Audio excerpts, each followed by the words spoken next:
says, in the long run, that kind of investment could be a good idea. What's your broker say? Well, my broker is E.F. Hutton. And E.F. Hutton says,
Ahoy, crypto pirates, as the old salty pirate would say, but he's not here tonight, so you get me.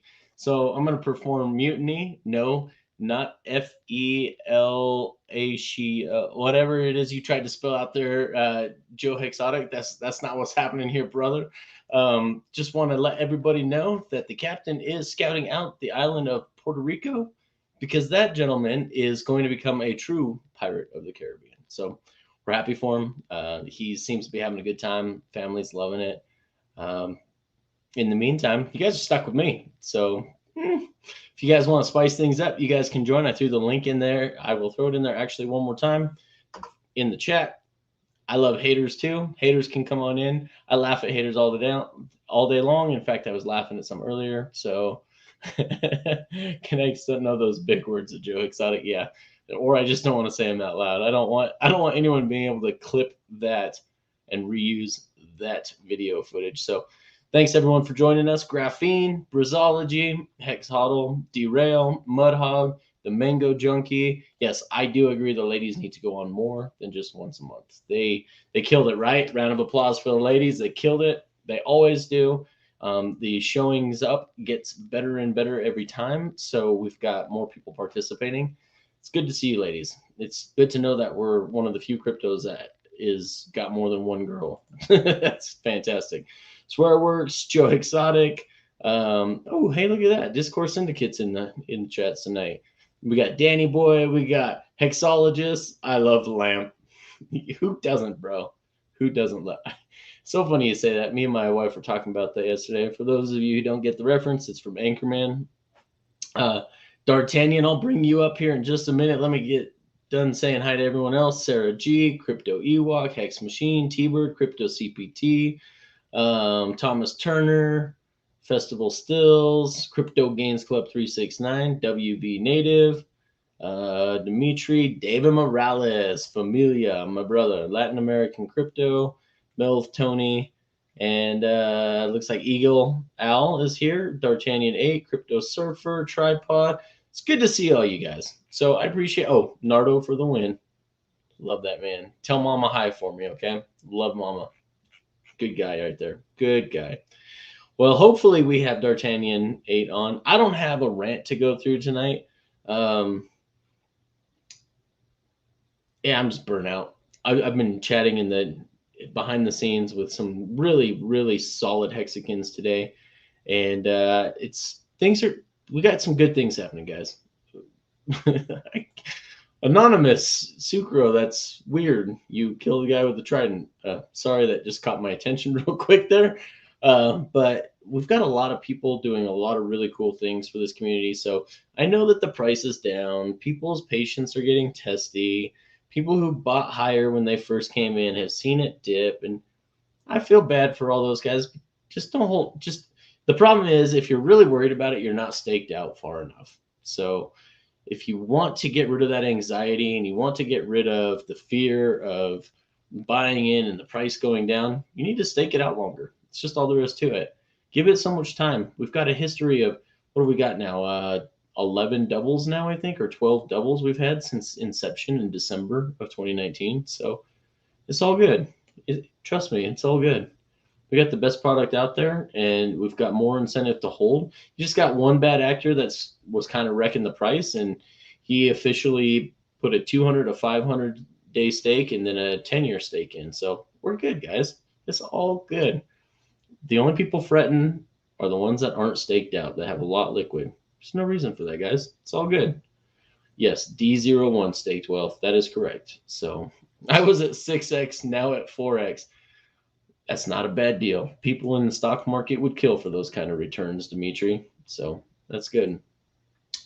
Let's see if D'Artagnan, I'm waiting for his camera to come up, and it hasn't started yet, but maybe he can still talk. I don't know. Are you even there? Hello? Nope, guess not. I'll leave it on here for now. 2 + 2 = 5, 5, 5, 5. Yes, I agree with this. Lock it in, watch and win. That's right. So, yeah, Siegfried, just hold on, man. If you sell now, that's the worst thing you could possibly do. Then you realize those losses. So it's the worst thing you could do at this point in time. And then you're going to watch it run up right afterwards, and you're not going to feel great about it. Trust me. So, yes, his bar doesn't have a Wi-Fi. I love it. If anyone else wants to join tonight, otherwise I'm just gonna chat with you guys here in the chats, and I'm gonna harass you guys, and you guys can put that anywhere that you guys want. Amaris, it's good to see you here. It's been a while. Ash, my guy, it's good to see you. Yes, Hex has had many other dips. Nothing new at all. Part of the process. Oh, just saw him. Where'd you go? I got to go back and find you now. Where's my guy? What's Gucci, y'all? So it's good to see you, Franklin. Dominican internet. Love it.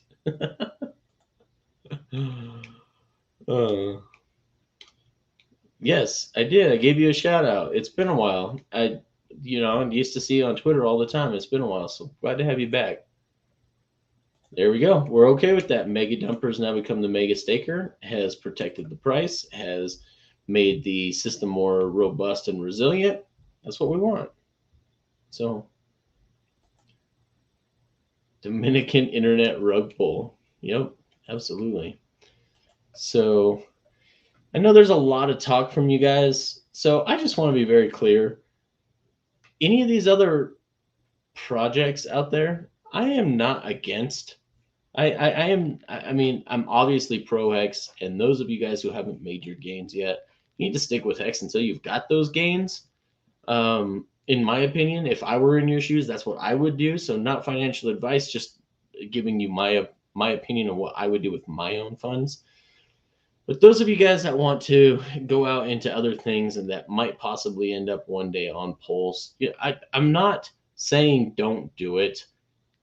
We had someone that totally misunderstood what was being said yesterday, all on my early morning show. All I'm saying is use your due diligence, guys. Make sure you guys are not giving contracts access to your wallet. This is called programmable money, not magic money, programmable money, which means that there's things that can be programmed to do. So it is possible for you just interacting with the contract to sign for a future transaction, which could end up being you signing your demise for them to be able to wipe your wallet later. So if it's not something you don't know whether you should trust it or not, play it safe, guys. Or use a separate wallet. Use a separate wallet that, well, I guess in this case it was a free claim for something for if you already had Hex. So probably wouldn't have worked in that case. But I'm not saying that there's ill intentions from the developers. I'm not saying it's not a scam or a rug pull, any of that stuff. I'm just saying I don't want to see Hexicans get hurt. So if you guys just use your common sense and dig into things a little bit before you do it, that's all I'm saying. I just don't want to say, I don't want to be the guy saying later, man, I feel really bad for you. You did some dumbass shit that wiped your wallet out, man. Because I would feel bad, but then part of me would want to slap you upside the head and say, did you learn anything? So just throwing that out there. Yeah, you know what? I only hit him up a couple times. I'm trying not to bother him right now, but that's exactly the connection or the discussion that I want to have with him when he gets back. Are you sure you want to be out there? Because the roads, internet connection, and yeah, he couldn't even get onto his online banker. The internet was so bad over there. So it's there's some nice areas though. So yes, what Kinetics is saying is things out there that are trying to take your money, just use caution. Yes. Eggs. And use your condom sense. That's right. Absolutely. Use condom sense, guys. Use condom sense. Um, Portugal looks very nice, by the way. Yes, it's beautiful, and it's a first world country over there. Not a not a third world country posing as a commonwealth of the United States. Well, I'm glad to hear that, Franklin. Actually, I really like Puerto Rico. I've been there twice. Love it. There's just certain neighborhoods you don't want to be in. That's all. So I agree that there should be more of this. Papa B ever started the cold wallet teachings. That knowledge is very needed nowadays with these hackers evolving. Many will deeply benefit. Don't trust others teaching it. So I agree with that. I've talked with him, and it's definitely something we should do. We should do an actual education series on it. I've got a new guy that's actually running our channel on the back end. I just didn't have enough time. I just couldn't keep up with everything going on. And I was the only one that was doing it from our team. So literally hired someone to just manage all of the metadata, the tags, the renaming, the making sure all that the thumbnails are all consecutive compared, or not just the episodes are actually consecutively numbered, but the thumbnails are similar for every particular show within the Discourse Syndicate network. So hopefully that starts to help. And then we're going to do an education section, and we're going to get some stuff scripted out and just go through and just knock it out, teach it out, and then put an actual playlist for how to's and what is for Hex and Pulse. Because we think we constantly hear people, where can I get this? Where can I get this? It's already out there, but for some reason it seems different, or it seems difficult for people to find. So we're gonna try to make that easy. So I can't, but I will say I'm an island boy. That's all you get from me, Briz. That's all you get, because I don't know the rest of the song. So something staring at the sun. I don't know, something like that.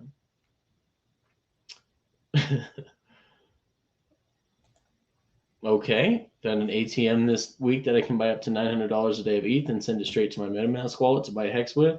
Is it worth the 8% fees to ramp my cash? It's a little higher fee by about 5% than what you're going to pay if you go directly through most fiat on ramps. That depends if you're trying to keep that. If here's a scenario, not saying to do it, but here's a scenario I would see where $900 a day worth of ETH would be great, is if I wanted to send it to a fresh, brand new MetaMask wallet that has never touched anything else, and that has never touched any of my other accounts, especially the ones that are connected to a fiat on ramp, and then maybe running it through tornado.cash to a Nether wallet.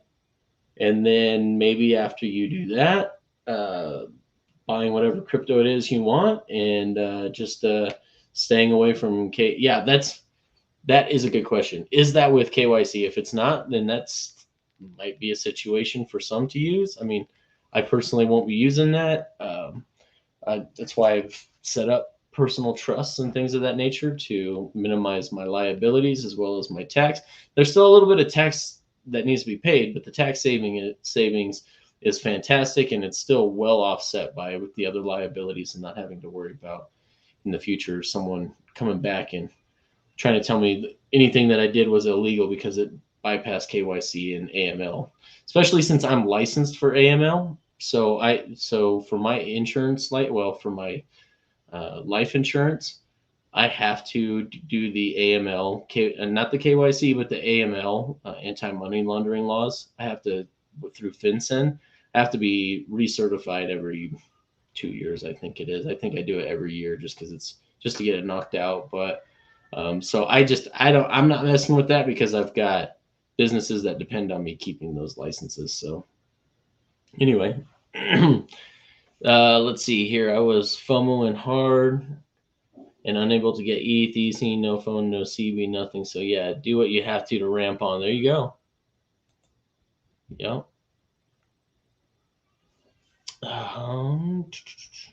Hey, thanks. I appreciate that. It was a lot of fun with Tobin. I wish I didn't have to leave when I did. There was still a lot more that I wanted to. Yeah, there were a lot more I wanted to talk about. How like I was not maximalist. Well, I was curious to learn more because I wanted to know. There's so many similarities. Obviously, I feel Hex is by far the superior product. I don't like how gamified the bonding curve could be if you were really sneaky, where Dev Kyle and Richard Hart fixed that with X. It's not an issue with X. I don't have to worry about that. There's still meat on the bone going forward, more so than there is with this NDAO from what I can look at. They have to do their own. I mean, it's an actual chain, so they have to do their own consensus. And what happens if there's an inflation bug? And we don't have to worry about that with Hex because it's modulated and locked. Like there's just everything about Hex. If NDAO was, which is a clever name, by the way, for those from the legacy finance will understand what an endowment is. So it's a clever name, but it's almost as if they copied it, but they said, hey, let's do a lesser version of it so we can get it rushed to market. So it's like they copied Hex in a lot of things. So yes, I did. A rogue happy hour. It was really just Cabana. I just couldn't deal with him anymore. I just couldn't stand being on stream with that guy, you know? Hey, Franklin, anytime, brother. Anytime, man. I'll make time for you. OG Hexican from way back in the day. He and I were brothers in Hexos chat before I even started streaming. Good dude, man. Good dude. Runs Hex streams, by the way, guys. You guys need to get over in Telegram, t.me/Hex Dreams. So I don't know what you're talking about, but yes, the chart does blow right now, but it's a great accumulation phase. So just wait. Every time it's done this, we've been really happy. Yeah, that was a really fun show, man. It was nice to have someone who was not afraid to speak and who was very entertaining. He is a fun guy. I don't think he and I's politics align in a lot of regards, but he was still fun to talk with, and it was still one of those guys you can agree to disagree with. So, hey, look who it is! Boom. What up, man? How's it going? That's good, man. My co-host from previous. I'm glad to have you again. Yeah, keep getting stuck, huh? Where's everybody else? Seems like everybody took the night off, huh? It's because of me. If the captain isn't there, no one wants to be there. That's okay. That's what it is. I don't take it personal. I'm kind of an asshole, and I know it, and I'm not afraid to tell people my mind. So I let him do all the bridge building within the community. I just say, yeah, he's good at that. The guys that want to disagree with me, that's fine. They're free to their disagreements. But those that want to argue, I'm just like, fuck, I don't have time for that. So I just don't have time. That's all there is to it. They can keep it. That's right. Hey, Dan, no problem, buddy. We'll keep this conversation going. He wanted to know about crowdfunding a listing. And I don't want to be on Binance or anything, but I told him hold off because I had a meeting today. So I haven't talked to anyone about this yet. So I'll just say it now on this show. I had a meeting with a pretty decent sized exchange that's got all the money transmitter licenses through all the states and has the New York banking bit license and everything else. And I was trying to convince them today. It's been weeks in the works of getting a meeting with the right people. And it was me and 3 of their people from their team.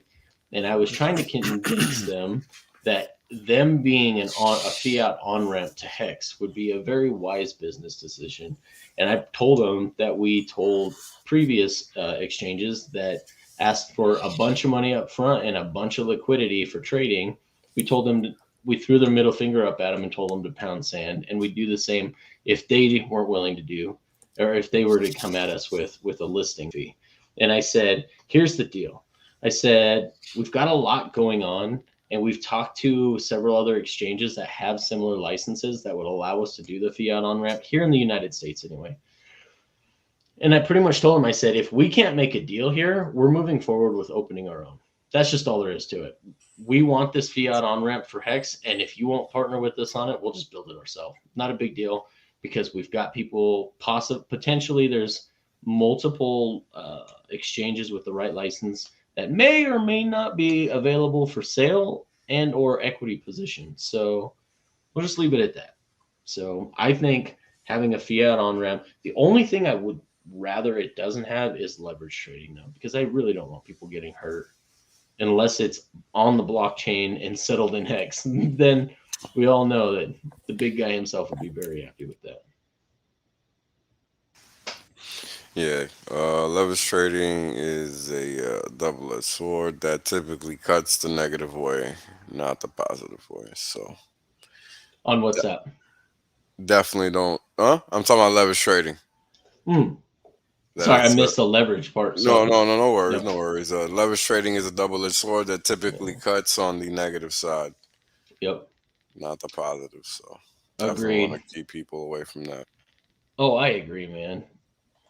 I mean, that's the beautiful thing about crypto, right? It kind of removes the need to have leverage trading because the opportunity, when you can find the right opportunity, given that there are thousands of coins, you can find the right opportunity set and you can make astronomical returns. Yep. As long as you understand the formula. The formula is very simple. So product market fit is clearly the most important aspect. If there is none, nobody else is going to buy it. So, yeah, and we've got it. Yeah. And to counteract I agree with what Tobin was saying, crypto is not an investment, it's a speculation. That's true for all of them except for Hex. I get what he was saying. I didn't want to interject. I get what he was I saying. agree. I didn't want to get into I didn't want to parse hairs on something that's exactly. Nothing that's because for the most part that statement is correct. I mean, look at all these junk projects. Right. I mean, it's a promise coin space for a reason. Yeah, exactly. Yeah. So it's true. It's true to a certain extent, but he just doesn't understand the nuance behind the definition of the word and what he's actually seeing, right? And most people don't get it.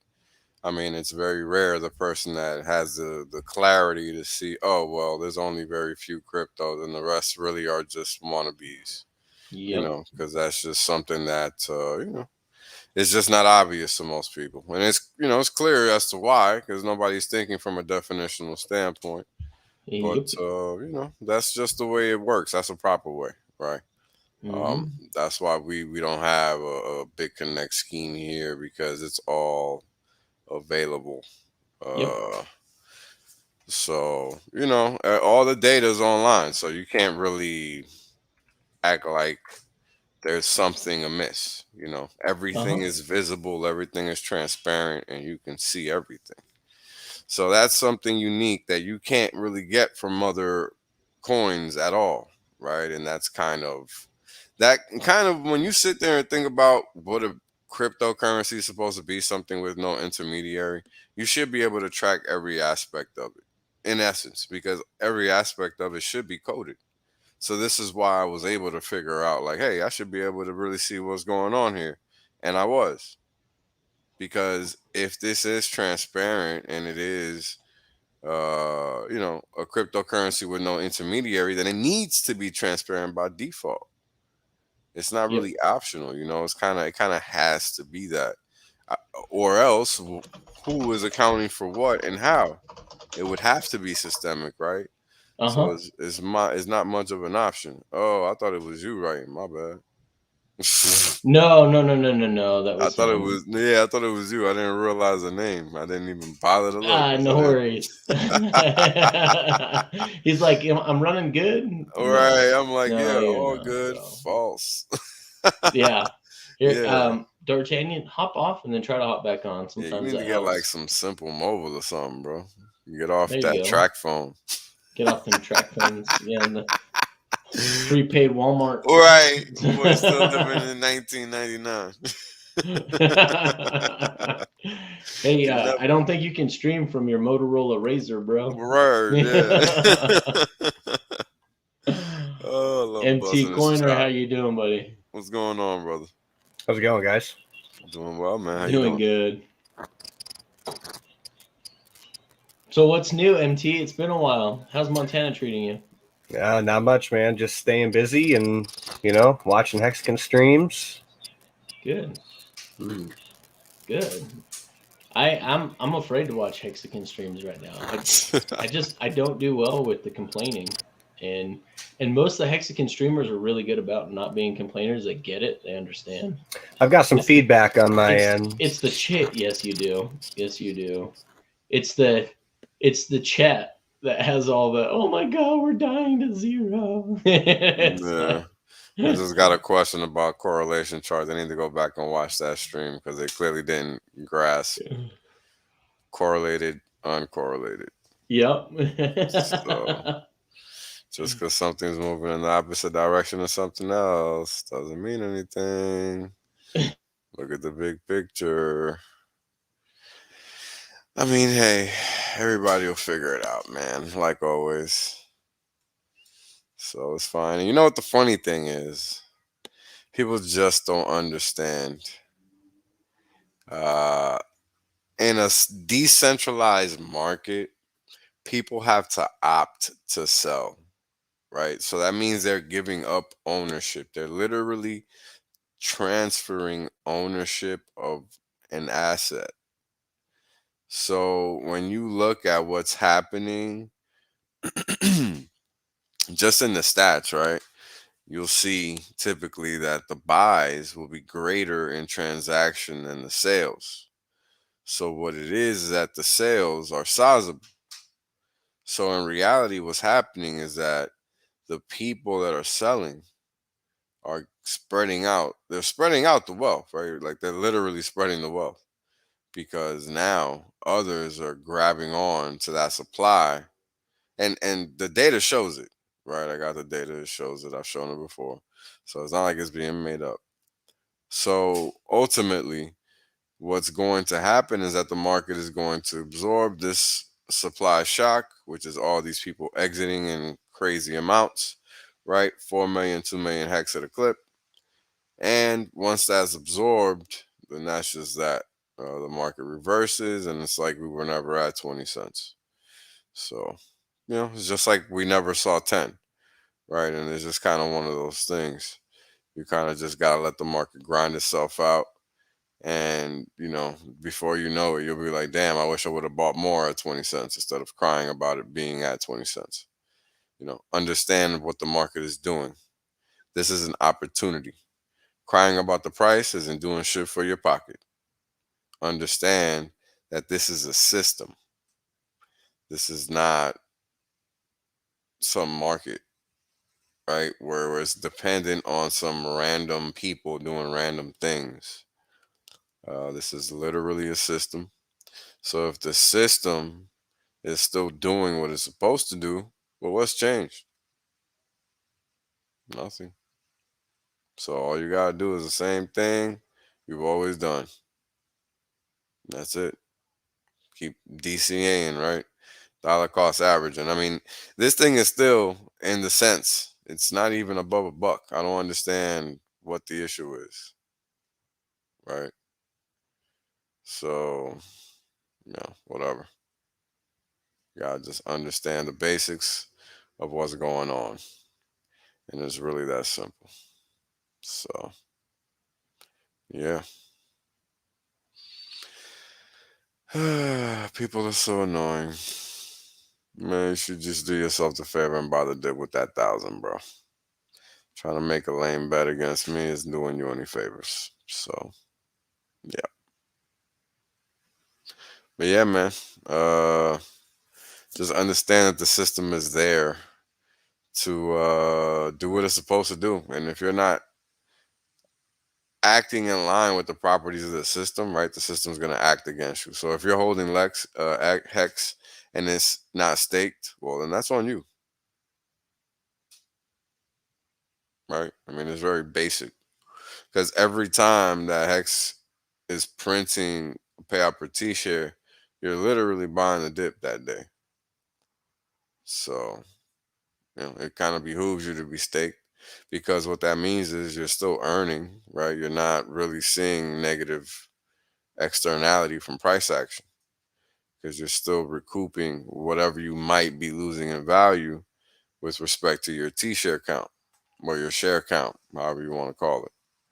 But of course, that depends on your economic mass because you're only going to get 10% or 11% up to a year, right? And then if you're staking out, I think 3 years or longer, it jumps up to 20, and then 5 years or longer, it jumps up to like 35 plus or something like that. So it's just a matter of, understanding the system, understanding how it works, understanding how the inflation is paid out, understanding a lot of these basic things. That they're there to be understood. Like, the data shows it. And that's just pretty much it. Um, so Kinetics just left us hanging. That's cool. Yeah. That's all right. How you been, man? I've been good, man. Just streaming a lot, So I usually take a couple days off, like Friday nights. But yeah, I try to tune in when I can. Sometimes I miss them though. Yeah. I mean, it's more of the same. You just gotta let Hex do what it does. It's whether this thing was trading at $1 or 10 cents, it's all the same. You just gotta let it moves so quick. I mean, it's whatever. It's I don't stress out about it. I stay busy doing other things. I really do. Yeah, I mean, it's funny because we're already about 3-4 days away from officially being a year and 11 months old, so 23 months. And people just don't understand how early it is. Right? It's super duper early. It's crazy. Yeah, in the grand scheme of things, it certainly is. I was kind of thinking back because it's been about 2 years now, and it's like, wow, time flies. Yeah, well, at the beginning of the year, we were trading below a cent. Yes, I know it. It blows my mind every day. This little pullback, it's expected. So I don't understand, why people freak out about it. I mean, every crypto does it anyway. No matter what crypto anybody's in, they're experiencing dips, they're experiencing pumps. So I don't know what everybody's freaking out about. Well, I mean, it's just a simple, basic functionality of how markets move, right? And the fact of the matter is that this is a pure market in the sense that people are buying and selling. It's not exchanges moving the market around and generate volume. Right. So it's very distinct in that sense that it's people taking deliberate action.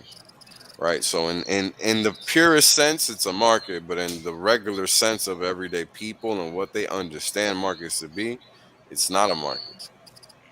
So that's why I'll say it's not a market like you think. It's different. Right. That's why I say that and I don't say, oh, it's a pure market, because people aren't going to understand what the hell I mean when I say it's a pure market. So I just rather say the other thing, which is going to make more sense, because people can understand, oh, that means there's no wash trading here, versus me saying, oh, it's a pure market. They're not going to get what that means. It's going to sound fancy or whatever. So if you go with the way of it's just not like a market, it's a system, because that's really what it is, right? And a system, no matter what a human does to it, it's always going to continue to do the same thing. The T-share rate only goes up. It doesn't go down. It doesn't go sideways. Yep. So you still got to buy more Hex to get those shares. Yep. That's my problem. I never have spare cash when Hex dips. Every time I'm just like, yeah. It's like clockwork, Yeah, I usually buy tops too. Don't feel bad. You know what though? Every 45 to 60 days though, that's not a bad plan, because then it doubles and you're like, oh well, it was okay about the top. I hit those, right? It's like, while you don't hit them every time, when you do hit them, it's like, it's good enough. Good enough. Yeah. I mean, even if the price goes down, the interest is still better than the percentage down, or the inflation. Sorry. I got to looking. I think the last time I actually dropped any real money on Hex was like 2.5 cents, and it's Nice. just been surfing it ever since. Mhm. Yeah. I just buy what I can nowadays. But the last time it was basically, I want to say probably below a cent, if not a cent, when I really hit that thing with like a mega wide. Like it was it was pretty good. Yeah, it was pretty good. And like looking back, like I used to donate so much to the streamers, in the early days. I must have donated 500,000 Hex back in the day. Looking back, it's like, it's like I kind of wish I, hung on to that. But it's to a good cause. To a good cause. Yeah. At least it wasn't that pizza. Yeah, That's that's right. right. Yeah. Hexo felt great about that one. Yeah. Shout So out to I'm him. going Ancon. to be Brizology for Halloween this year. So I'm gonna go trick or treating on my knees. I'm gonna go trick or treating on my knees, so I'm the same height as Briz. So that's my looking plan. like Roscoe from Martin. That's right. That's right. A Cabana says he's going as a whale's avatar. So. Who's dressing up as RH? Right. Huh. I can't afford to dress up like that, guy. Yeah, I can't afford to wear luggage. I can't afford an astronaut suit. Sorry. Yeah. No kidding.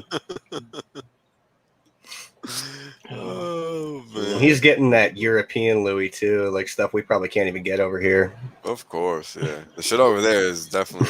I feel like it even smells different. I don't know. Yeah, been to those stores over there. They're snobby.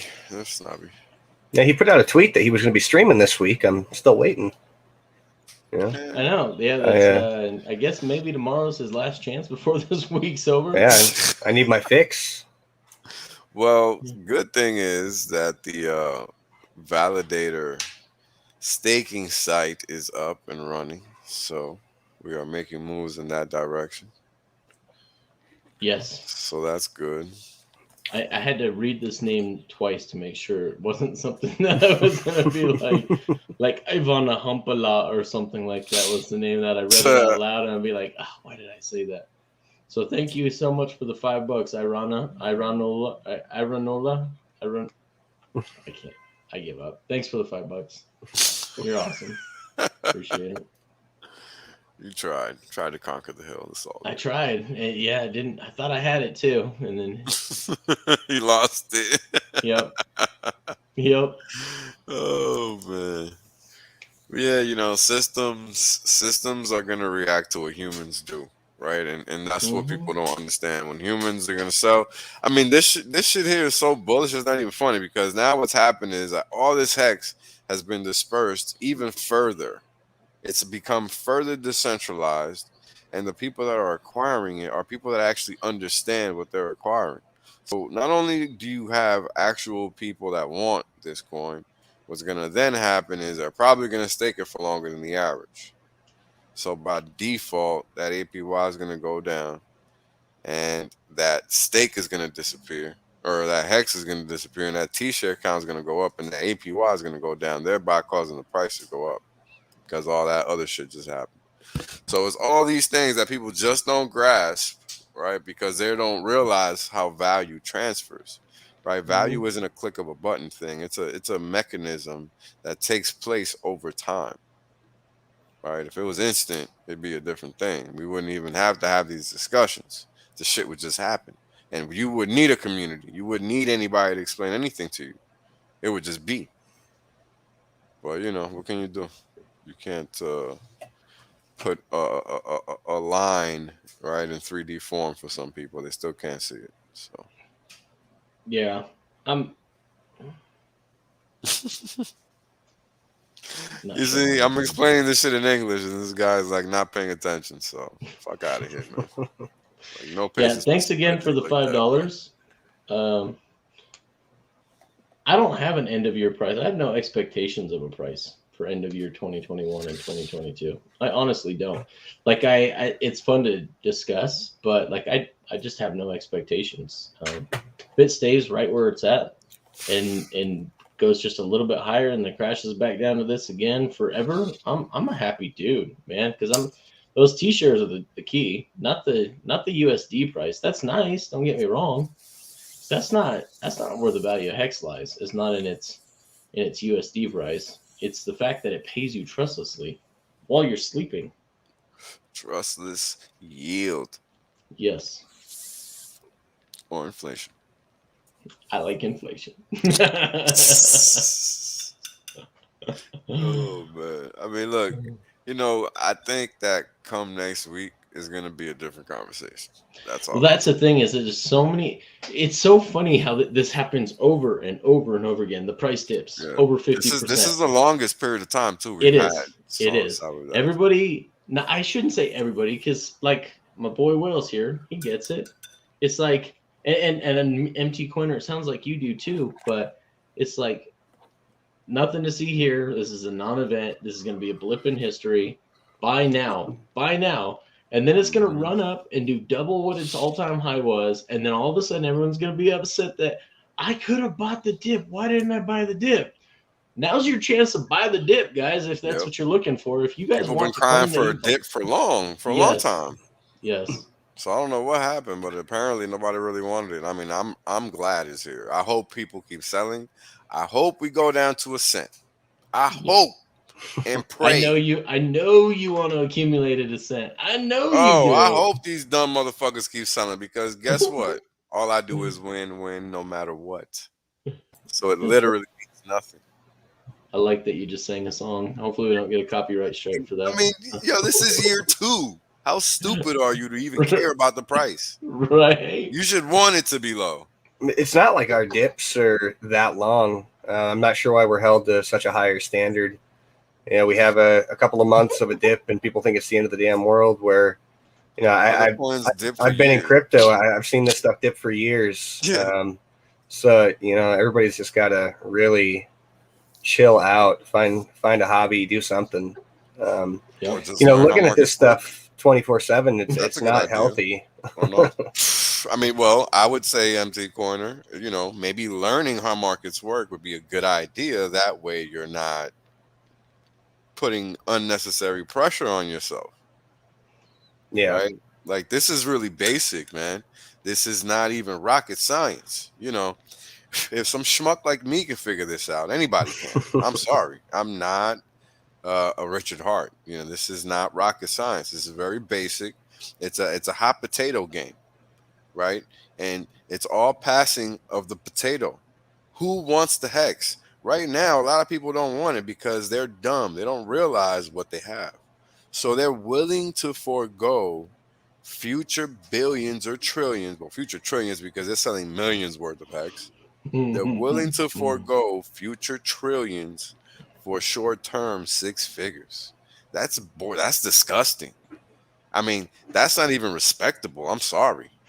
I mean, for you to be emptying out all your wallet, I mean, if you want to cash some profits, that's fine. But for you to be exiting all the way out, it's 2021. This is the equivalent of exiting in 2011. That's exactly right. Can you guys imagine 10 years when X has a 10-year track record? History does not rhyme, but it sure as hell repeats, huh? Yeah. And we're seeing it in real time, guys. Like, we're watching history being made.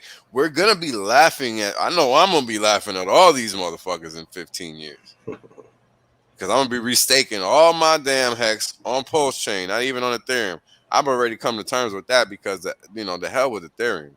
I just can't stomach these people anymore with their gas fees. Like, now it's just a joke. Now it's just a joke. And they're going to be the ones left not laughing. But it's all good. I'm pretty excited to see the contrast between Pulse Chain Hex and ETH Hex. It's going to be interesting if a ton of people move over to Pulse Chain and just stake it up. The stakes that remain on Ethereum might do really, really, really well.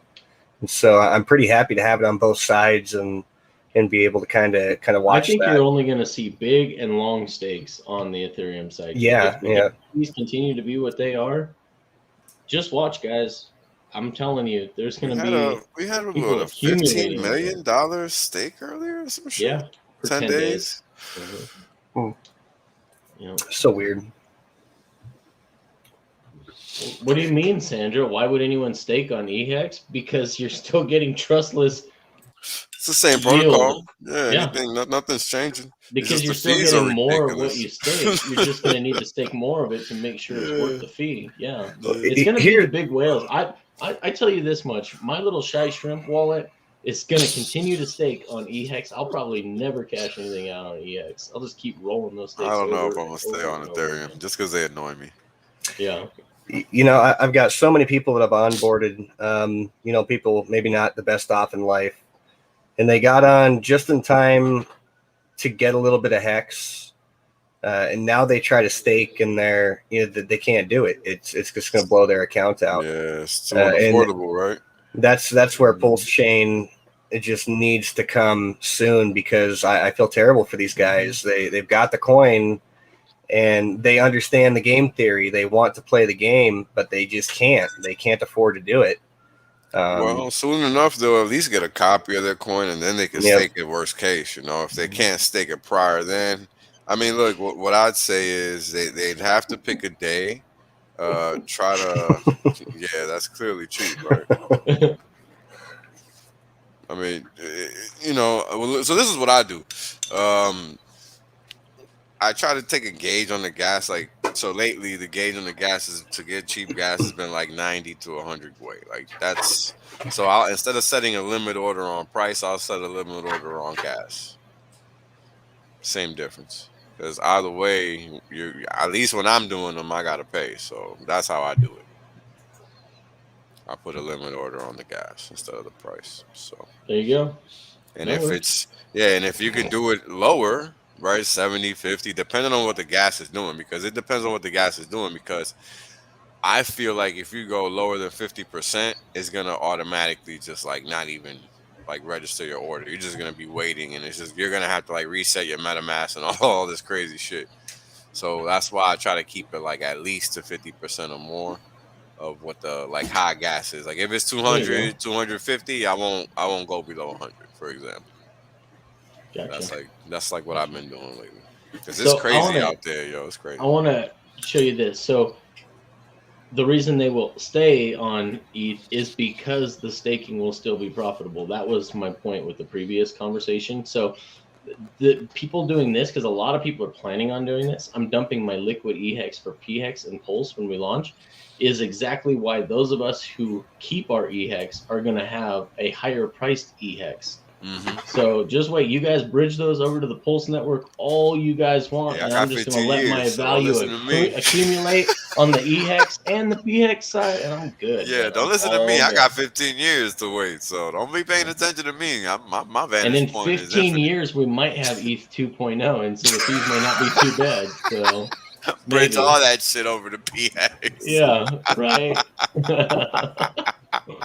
Yeah, that'd be funny if it's actually an E 2.0. That kills. I laugh every time I hear that. I don't actually believe it's an E 2.0, but I don't think there is either. It's going to be a whole other chain, and they're going to drop so many of the contracts, if not all of them, and just relaunch the existing. This beacon chain swap over is not going to be seamless, man. Just watch. People are going to lose something fierce. Origin address. I love your name, by the way, with a picture. I just want to. It's not even what you said. I just wanted to show everyone your name. So I thought that was pretty that's cool. a good point. The picture too. Yeah, just buy on USDC and swap on Changelly. I forget about Changelly. Good call. Good call, Home Slice. What I was gonna say? Oh, I wonder what's gonna really happen to E 2.0 once Pulse drops, because Pulse is basically E 2.0, only better. Beating it to market. Yep. Except for you don't have to pretend to be your own validator and give yourself a job by staking your coins and hoping you don't get slashed. Yeah. Yep. Exactly right. That does not sound like a good deal. Hey, let me pay. Well, now it's $85,000. I got to lock up $85,000 to give myself a job, and maybe I'll make a 4% yield on it. it. Is it 32 ETH or 32 16? ETH. 32, right? So whatever 32 times the price of ETH is. And then a lot of people can't afford that, so they're going into these pools, and then these pools are losing their keys or getting hacked. Yeah, that's a scam. That's a scam. Even if you can't onboard Hexicans, if you can just get them to not stake their ETH, that you're doing the world something solid. Right. I mean, that's so crazy to hear this and then be involved in the same coin that's called a scam. Like how funky is that? Like that's upside down world for real right there, right? I mean, we're the most forward proponents of security, the most forward, like we're probably the best. We probably talk the most about security and everything because you don't even hear like. I remember when I would watch, Furu crap. Nobody ever talked about security, ever. So like I don't understand what other people are doing when they're watching like non-hex content. Because they don't care about security because they only need it long They enough don't for the need pump. to care. Yeah, they only need it long enough for the pump before they dump it on their viewers' that's heads. it. Because they're fucking sending that shit to Coinbase anyway. Like my least favorite crypto YouTuber at this point is Altcoin Daily. The guy just makes my head spin. Another one that's recently just started driving me nuts is the Meet Kevin guy. I used to watch him before he started doing crypto, and just right now he's just what he was talking about, some squid token or something today. It's like Jesus. Someone got hacked actually. Did it already? Oh, you can't sell, is what it is. You can't sell the coin, is what it is. Yeah, same difference. And because I used to watch him. This yellow hair, green hair thing that he's got going on, he's got to remedy that. But every time he posts anything about crypto, I'm like, stop! You're getting people wrecked. Stop! You're telling people to buy tops of meme coins. Just a spectator trying to play a grown man sport, huh? Yeah. That's most kids nowadays. What are you gonna do?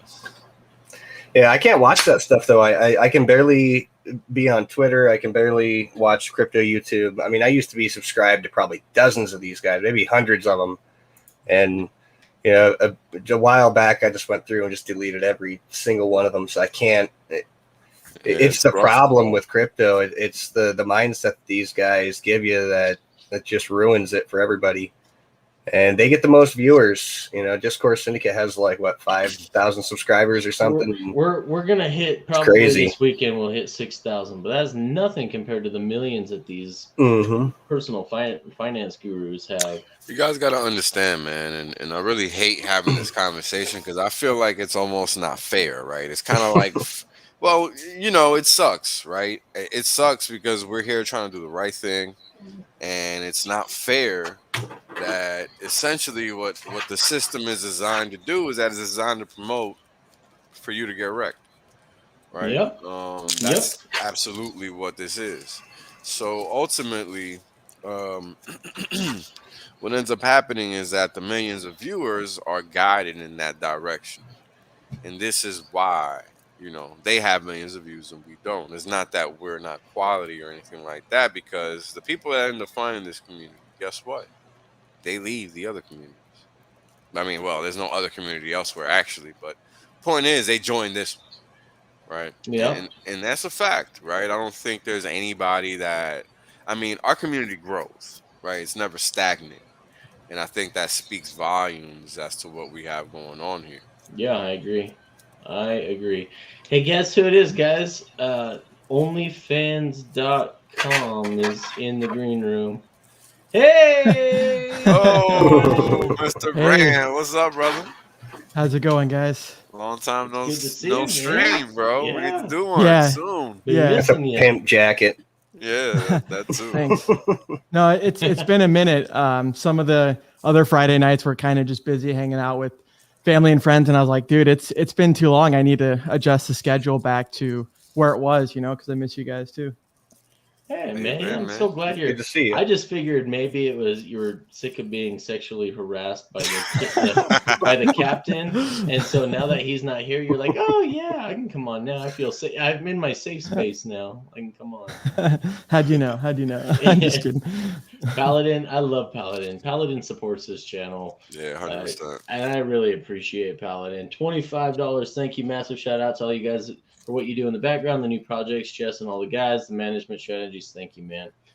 Bet you guys. You bet you. I'm gonna go talk to Tobin about affiliate marketing and see if there's some way we can incentivize him to do some onboarding for Hex after our conversation today, because I've been thinking about that a lot, and there's just the problem with it is that there's only one person I know that has, well, actually D01. If you want to actually invest that money instead of just wasting it down to 50% of all-time high but selling the price down, you could just run an affiliate marketing program, bro, and just pay people for onboarding new users through affiliate marketing. That would be probably the ideal way of going about it. But hey, what do I know?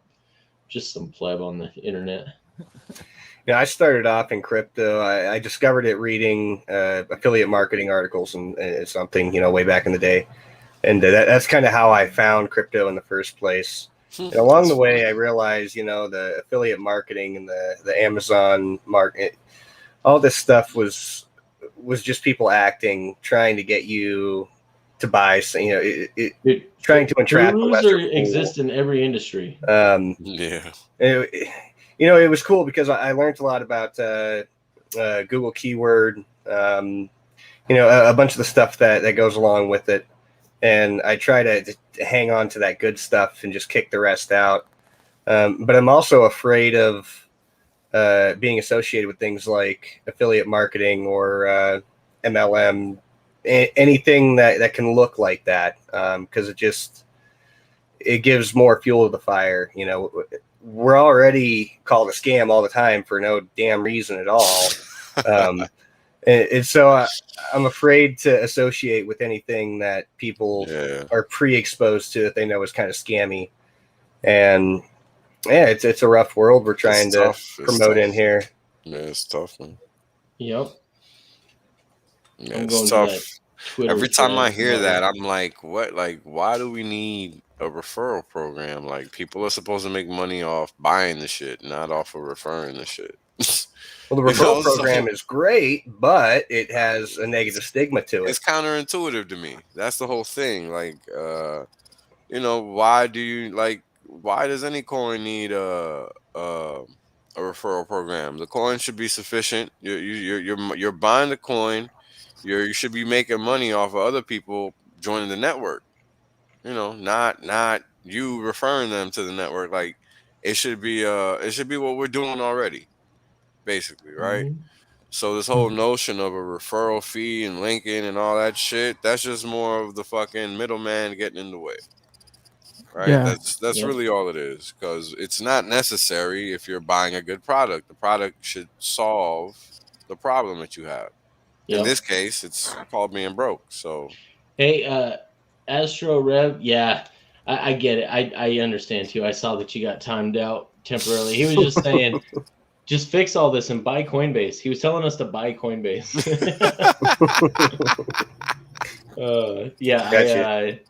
That one is a little out of my price range at this point in time. We're working on something similar though. Yeah, my shy shrimp wallet won't allow that. Can't leverage that just yet. Not yet. When it's $1 million per hex, we'll talk. Right. So. That's another thing that's killing us right now is shy shrimp wallets. They are hard to obtain due to gas fees. So people first coming in and taking a look. So from where I came from, I was in Hex on day one. I FOMO'd like hell on day one, and I don't regret it at all. It's making me a pretty happy man right now.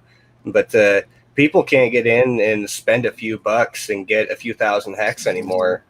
It was so easy back in the day. I could have thrown $100 at it and just been super happy today, even with our dip. Get over the dip, guys. People can't do that anymore, and Pulse Chain hopefully will really make that a possibility again. Because now people know what it is. They want to get in. They want to buy $50, $70, whatever they've got left over from their dog coin taking a dump on them. They're going to want to put that somewhere. and they go to press the button, and you've got a $200 gas fee, and then they Yep. just they turn around and walk away. You never see them again. And Yeah, so I mean, there's it's a lot just of crazy. It's a lot of crazy. meat left on the table. Yeah. I mean, you gotta wonder, how do they plan to maintain this network running? Like, they must be. They don't care, bro. Yeah, I mean, Yeah, exactly. They don't care, dude. These guys are all they're doing is washing funds between each other, all the different projects, and the big whales are just making. It's a small margin compared to what they're playing with, but it's huge money compared to what everyone else has got in the ecosystem. And all they're doing is just taking everyone else's money. right. They don't want to fix that. If they wanted to fix it, they could have already. True. Very Let true. me bring up Jay here. Jay, how you doing? Hey, what's happening, guys? It's good to have you, on, brother. brother? Thanks for joining us, man. Yeah, thanks for inviting me. You guys are talking marketing, so I was like, you know what? I gotta shut off the music. We gotta chill out and everyone quiet in the background so I can jump in here. So anybody who hasn't kept up or know who this is Jameson Brandon from the Crypto Junkies channel. He made this for me. So he's a good Yes, buddy sir. of mine since 2017. And this Nice, thing, man. this thing is badass, dude. This thing is so sweet. We I'll need to take get one with a some of those pull out on there. it. There you go. There you go. You know, I should have probably started making those, but I don't know. I was kind of experimenting and playing around. This is during lockdown, right? Like we're all losing our minds. So I didn't have a home gym at the time, a little home gym, but you know, I just started doing like woodworking and stuff because I was getting so bored that I really didn't know what to do with myself, you know? Yeah. Yeah. And that came out of it. I turned into an epoxy art expert in like a week. Yes, you did. Yes, you did. In fact, he did a full size, what is it? Just a hollow core door that you painted. Yeah, a full size flag. It's a black and white and gray flag with the same. You guys can't really see it, but it's a marbled look to it, but it's a gray look on the other one. Nice. And so, yeah, it is. It takes up most of my wall in one of these other rooms down Sounds here. pretty badass, Dude, actually. it is badass. Yes. Yeah, it's a Looks nice like piece of quality. Americana. Mm-hmm. So, Toby One, thanks for the $4.99. You know, I hear there's a hard time getting your funds off of Dharma. That's the only problem I've heard from it. I have not personally used it, but I've heard people say, "Yeah, it'll let me buy, but it won't let me get my funds off of the app." So I don't know. So if someone knows anything about Dharma, that might be nice, because everyone's in here is talking about, you know, what's Changelly and some of these other ways of buying or exchanging without having to deal with the gas fee. I have no clue about Dharma. I've never even heard of it. The thing is that you're right from the standpoint that it's like the new networks and the new coin projects, the meme coins, it's all just a way to wash funds and make crypto look active and make it look like it's more than it is, so that it's the greater fool theory. So more people get in, they jump from the good positions that they had, they jump out of, you know, Bitcoin and even arguably ETH and, you know, things like Hex. They want to pull their funds out of that because there's the FOMO, there's the hype around some new shitcoin, and then they go do that and it's right at the top. And so like retail doesn't realize it's retail, and I don't think that trend is ever going to go away. You know, dumb money will always be dumb money. And it's a bad way to put it, but it's like there's no other way to describe it.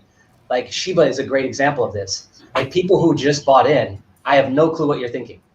Like I can't even relate to that on any level, because like it's not even supposed to be a substance-based coin. It's supposed to be a joke.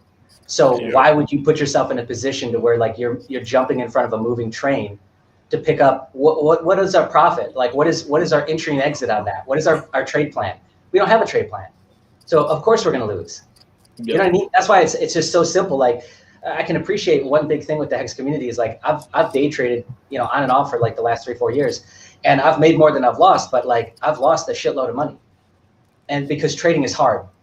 It's hard because there's an emotional aspect of it. That's why so many people lose. Yes, some people can get it, but most people can't. So most people lose. It's built for most people to lose. That's the point of it. Let's see if this is the real Richard Hart. I need some kind of audio or video. Oh, and he's gone. And he's gone. Nope, I'm right here. Yeah. So, yeah, I got a lot of things to say about that. But even when Tobin earlier today was talking about Shiba and the guy that put in 8,000 and made $4 billion, I'm like, great for him, but man, that sucks for everybody else that got in after him. Everybody got in after him and that's just luck. Yes, like was that totally skill? Luck. Was that skill? No, dude. No, that was luck. So just go to the casino then. That person definitely forgot they even had that, because they would have definitely dumped at the top of the first pump. Yep. That was a great stream. Because again, like let's look at the logic of this. Okay, if it was a trader, a professional trader, they would have an entry and an exit plan, right? So you're telling me their exit plan was 100,000x, which is what it did? I don't think so, dude. Yeah, no, exactly. Their trade plan was maybe 100% at maximum, but they TP'd. They had multiple take profit zones, TPs, on the way up. They would have never held that, ever. Nope. No way. So, and do we know, have those funds moved? Are they still alive, or is that wallet forgotten? I have not tracked it. I have no clue. We probably would have heard about it if it did move. So it's a fun meme. That's exactly what I thought about yesterday, and I'm thinking, no, it hasn't moved. So, but see, and Jay and I have been following this Meet Kevin guy since 2017, 2018, because we were talking about real estate plays back then. And so I was watching him because he's a smart young kid that was buying up all these properties as a real estate agent in California. And now that he looks like a meme himself and he's pumping Shiba Inu at the top, I'm like, dude, you are going to get people wrecked, bro. Yeah, he's just swimming in waters that he's unfamiliar. So yeah, he's definitely gonna drown. Well, it's for the clicks, guys. It's for the because that's what's I know it's all clickbait. Yeah, that clickbait title, and we can get that thumbnail going. And those are the two most important factors to get somebody to click. And because he's like, and he's in your face, right? And he's got green hair. 2 million followers if they're gonna be listening to my wrecked advice and getting screwed. True, yeah. He has like a subscriber only comment channel too, so like you can't jump in there and be like, dude, straighten your shit up. Exactly. Incredible. That's all right. They'll get in there for. Go ahead, man. So you can talk shit in the chat, and some people will read it and catch on soon enough. Like the truth eventually comes up. Yep. Oh yeah. I shib you not. That's right, Chaotic. I shib you not. I shib you not. That's a good one. So Jay, on the marketing front, what can Hexicans do to garner more eyes for Hex and for Pulse? And since we don't have an affiliate marketing type program anymore, like it worked really well for some people during the adoption amplifier because there was a referral bonus for the referrer. That's gone now. So what are your recommendations? Yeah, that's actually a really great question. Like affiliate marketing, I myself am jaded, I've been in, I started in the internet marketing space. I started in the, Black Hat forums of like understanding marketing and stuff like that. And I heard you guys talking about like the pluses and the things you walked away with is like, I actually think learning how to run Facebook ads and keyword research, I actually think that stuff is worthless. I think the more important stuff is like learning how to use persuasion, learning how to communicate, learning how to write copy, because words sell at the end of the day. And so if you get really good at saying words in a way that motivates people to do something, like make them think that they're getting what they want, but give them what they need, has always been my kind of perspective in terms of like copywriting and using it for the proper ways. But yeah, I think something like that is where the actual value lies, because the tool, the gadget, the gear will always change. And so I don't really see those as like high valued skill. Plus those spaces are so convoluted now. There's so much competition in them.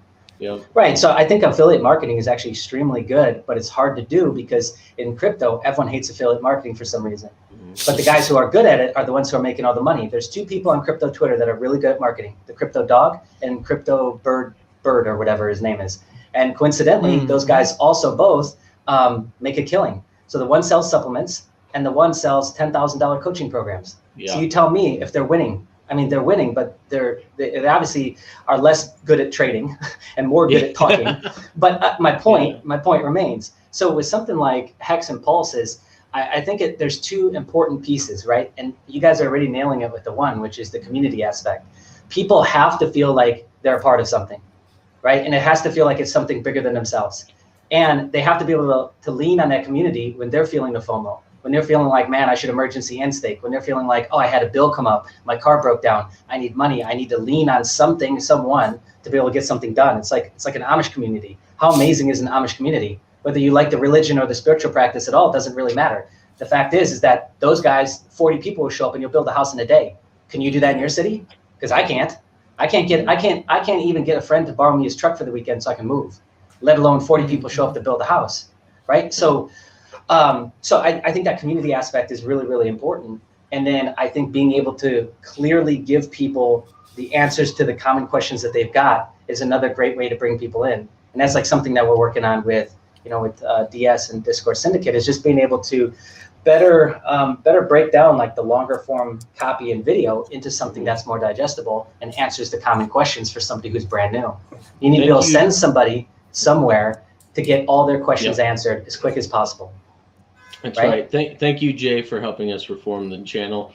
These are all things I've been quite aware of for a time, but I just wasn't getting any help from anyone else on our team. So I just said, screw it. Jay, you want to come on?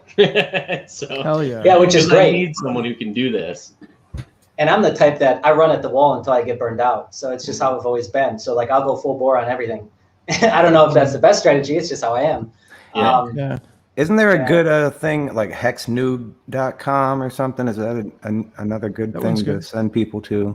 I always have that problem. I haven't even looked at it, but I was just wondering. Jay brings up.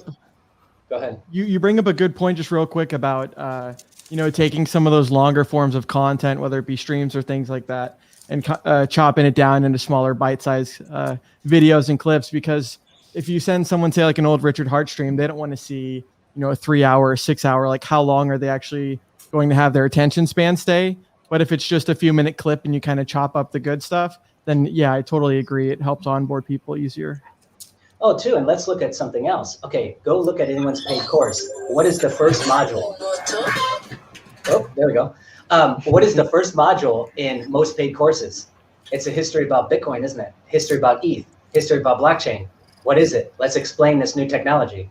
So start there. Like offer the same stuff that somebody's charging $2,000, $3,000 for, but offer it for free.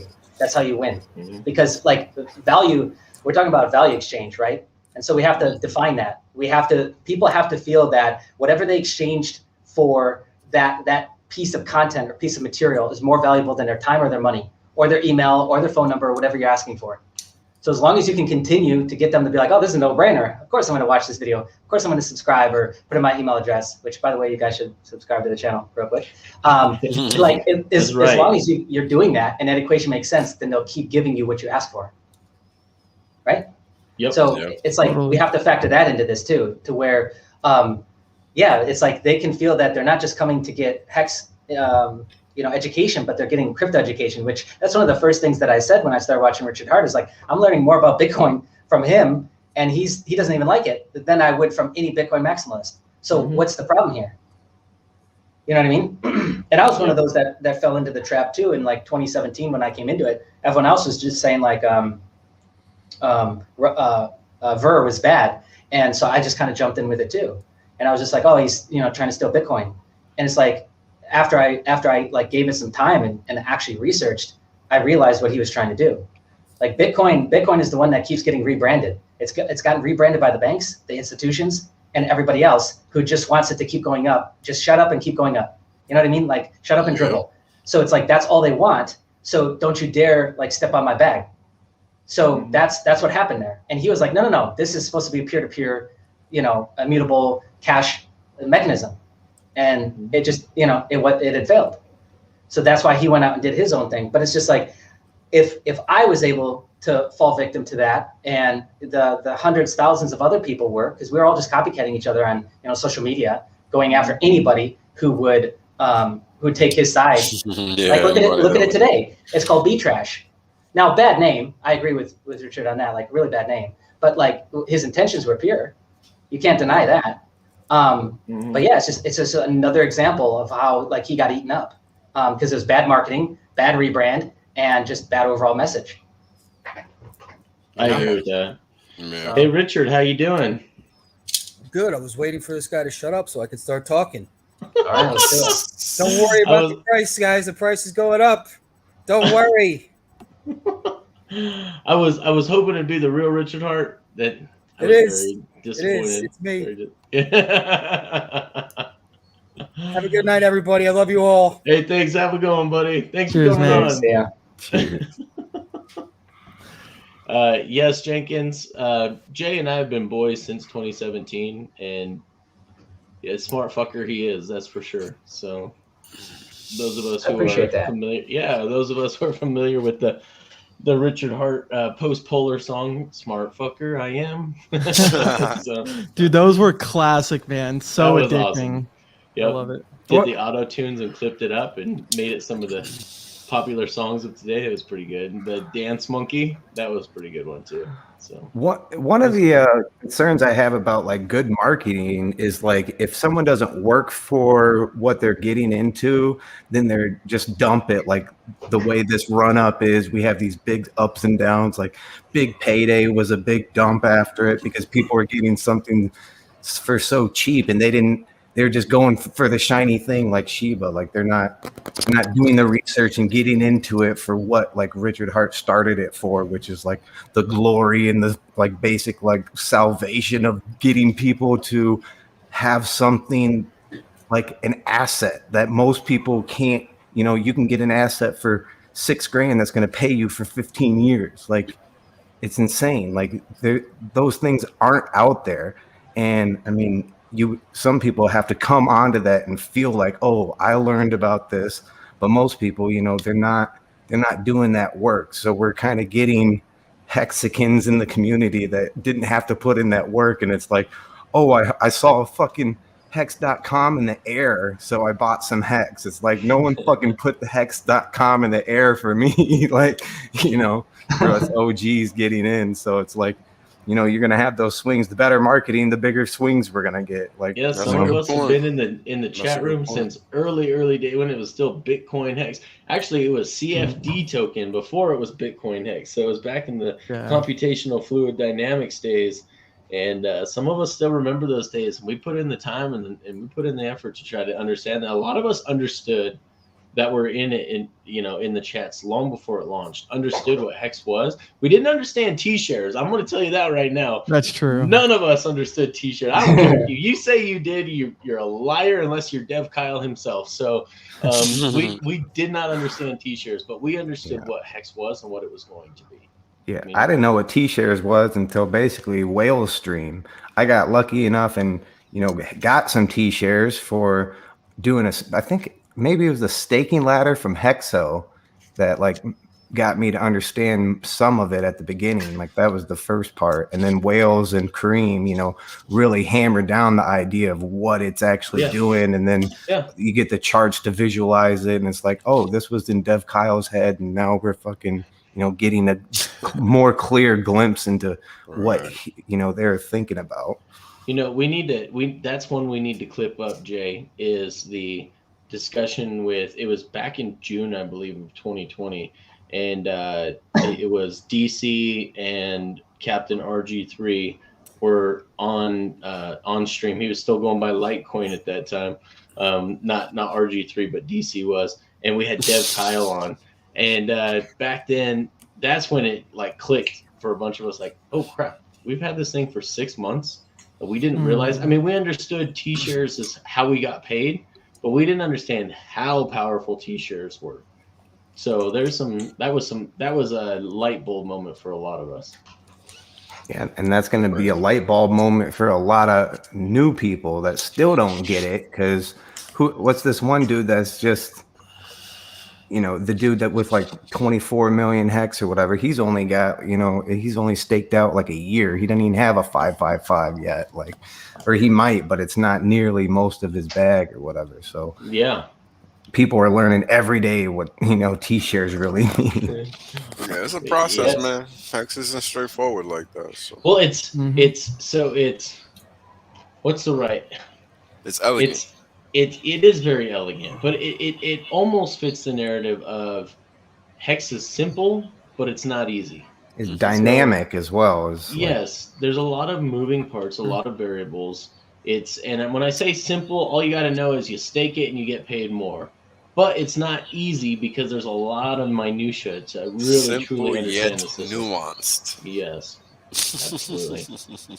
I've never been part of anything or especially owned anything that was so simple and so complex all at the same time. Yeah, me too. Yeah, the rabbit hole goes deep for sure.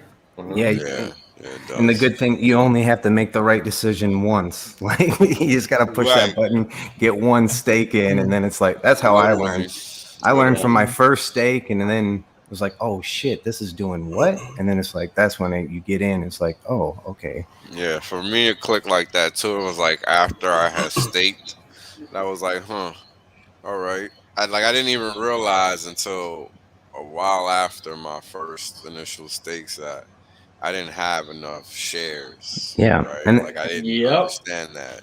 So, Yep. And I'm hoping that'll be a lot like these liquid loans. Hopefully, we can just do it one time, figure it out, and then if it works, fucking, I'm all about that liquid loan stuff. If it works, but same thing with T-shares. I didn't know what the fuck a T-share was until I tried it and tested it out, and it's right. trustless. And I don't know these liquid loan guys. I mean, God bless everybody, but Supposed to be there's gonna trustless. yeah hopefully it's trustless, but that's the thing coming in with the pulse chain. You're gonna have a lot of fucking shysters. And I Yeah. don't think their intentions are bad. I don't know. I can't read what's in other people's hearts. I just caution everybody, if it's not Hex, please guys, just do your research. Maybe don't be the first to interact with these contracts. Watch to see how wrecked other people get first, and if they don't get wrecked, maybe it's safe to go in. But if you're not going to read the code itself, then just don't rush into getting yourselves wrecked on these things, guys. That's all I ask. I've seen too many shrimps and hexi programs out there that have robbed hexicans of so much economic energy. I'm just so worried that it's going to happen again, and I just don't want to see you guys taking advantage of it. That's all I want to say about that. Yeah. So I got into a token one time. It's completely dead now. You couldn't buy it if you wanted to. It was called PAMP, PAMP. I remember Pam. Okay, so what a piece of garbage that thing was. Now, that being said, I made like $15,000 in that token, and I ran away with my bags of money, and I dumped it right into T-shares. But what a roller coaster ride that thing was. In a weird way, until you do something like that, you're not going to understand what Hex offers. Stuff like that is a prime example of why you don't need to be getting into random stuff that comes up and gets popular, because that stuff is just rat poison. It really is. So just stop being the rat. Stop getting into that kind of stuff. Richard Hart said it best: don't beta test other people's stuff. I use that all the time in all walks of life. Smart. You can make money off these things, but you can also lose all your money on these things. And once the money is gone, again, back to RH, once the money's gone, you don't have money to buy Hex, True. Lost money's lost money. And then these guys run out and they make Shiba Inu or whatever's next. And they take your next paycheck. It makes me wonder, like, what are we going to have to do? Are we going to have to start a Shiba Inu channel? We're going to get like 1 million subscribers, and we'll just talk about Shiba Inu. We'll talk about the garbage all day long, and then one day we'll just turn on them and just drop Hex content on them and trick them into it. That's it's funny you say that. Trust me, this exact. I mean, a year ago, this exact conversation was had behind the scenes with me and RG. That do we give them what they want and show them what they need, or do we just? So we decided to keep Discourse strictly Hex and a little bit Pulse. But be quite honest with you, I still think the long game is Hex. Pulse is great. I think there's a potential 1000x coming up in the next 2-3 years. That's fantastic, but I think there's still another 10,000x in Hex, and the way that the system works, I don't care about the dumb pipeline. Sure, I want some of it. I need to be able to transact, and I would like to see some gains off of it, especially to trade into more Hex. But to me, Hex is still the long play as far as I'm concerned. So when I say that we're Hex and a little bit Pulse, it's just because that's going to be the best substrate that Hex operates on going forward. So, yeah, Pulse has given us something to play with. Giving us something, another Hex chain, another place to play with Hex, and that's awesome.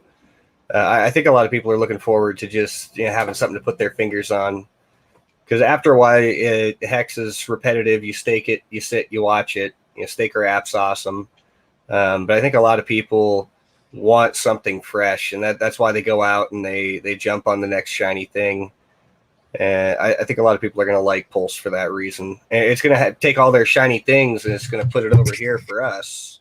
And, people are going to be out of their minds to not come to Pulse Chain and check out their Shiba Inu or check out their whatever token, because they're going to be able to play with it for basically free. So I think it's going to bring a lot of people to Hex. If we can get them in for what they already like, and then somehow have Hex, blinking in the background, they're gonna eventually. It's gonna snap. They're gonna catch on. We all had that point where we found Hex. We looked at it. We were skeptical. We poked it with a stick a little bit, and eventually we went in and took a bite, and it was delicious. But a lot of people are just too afraid to do it. They want to keep chasing the shiny coins, and somehow we've got to build that bridge. To quote Nerd Girl.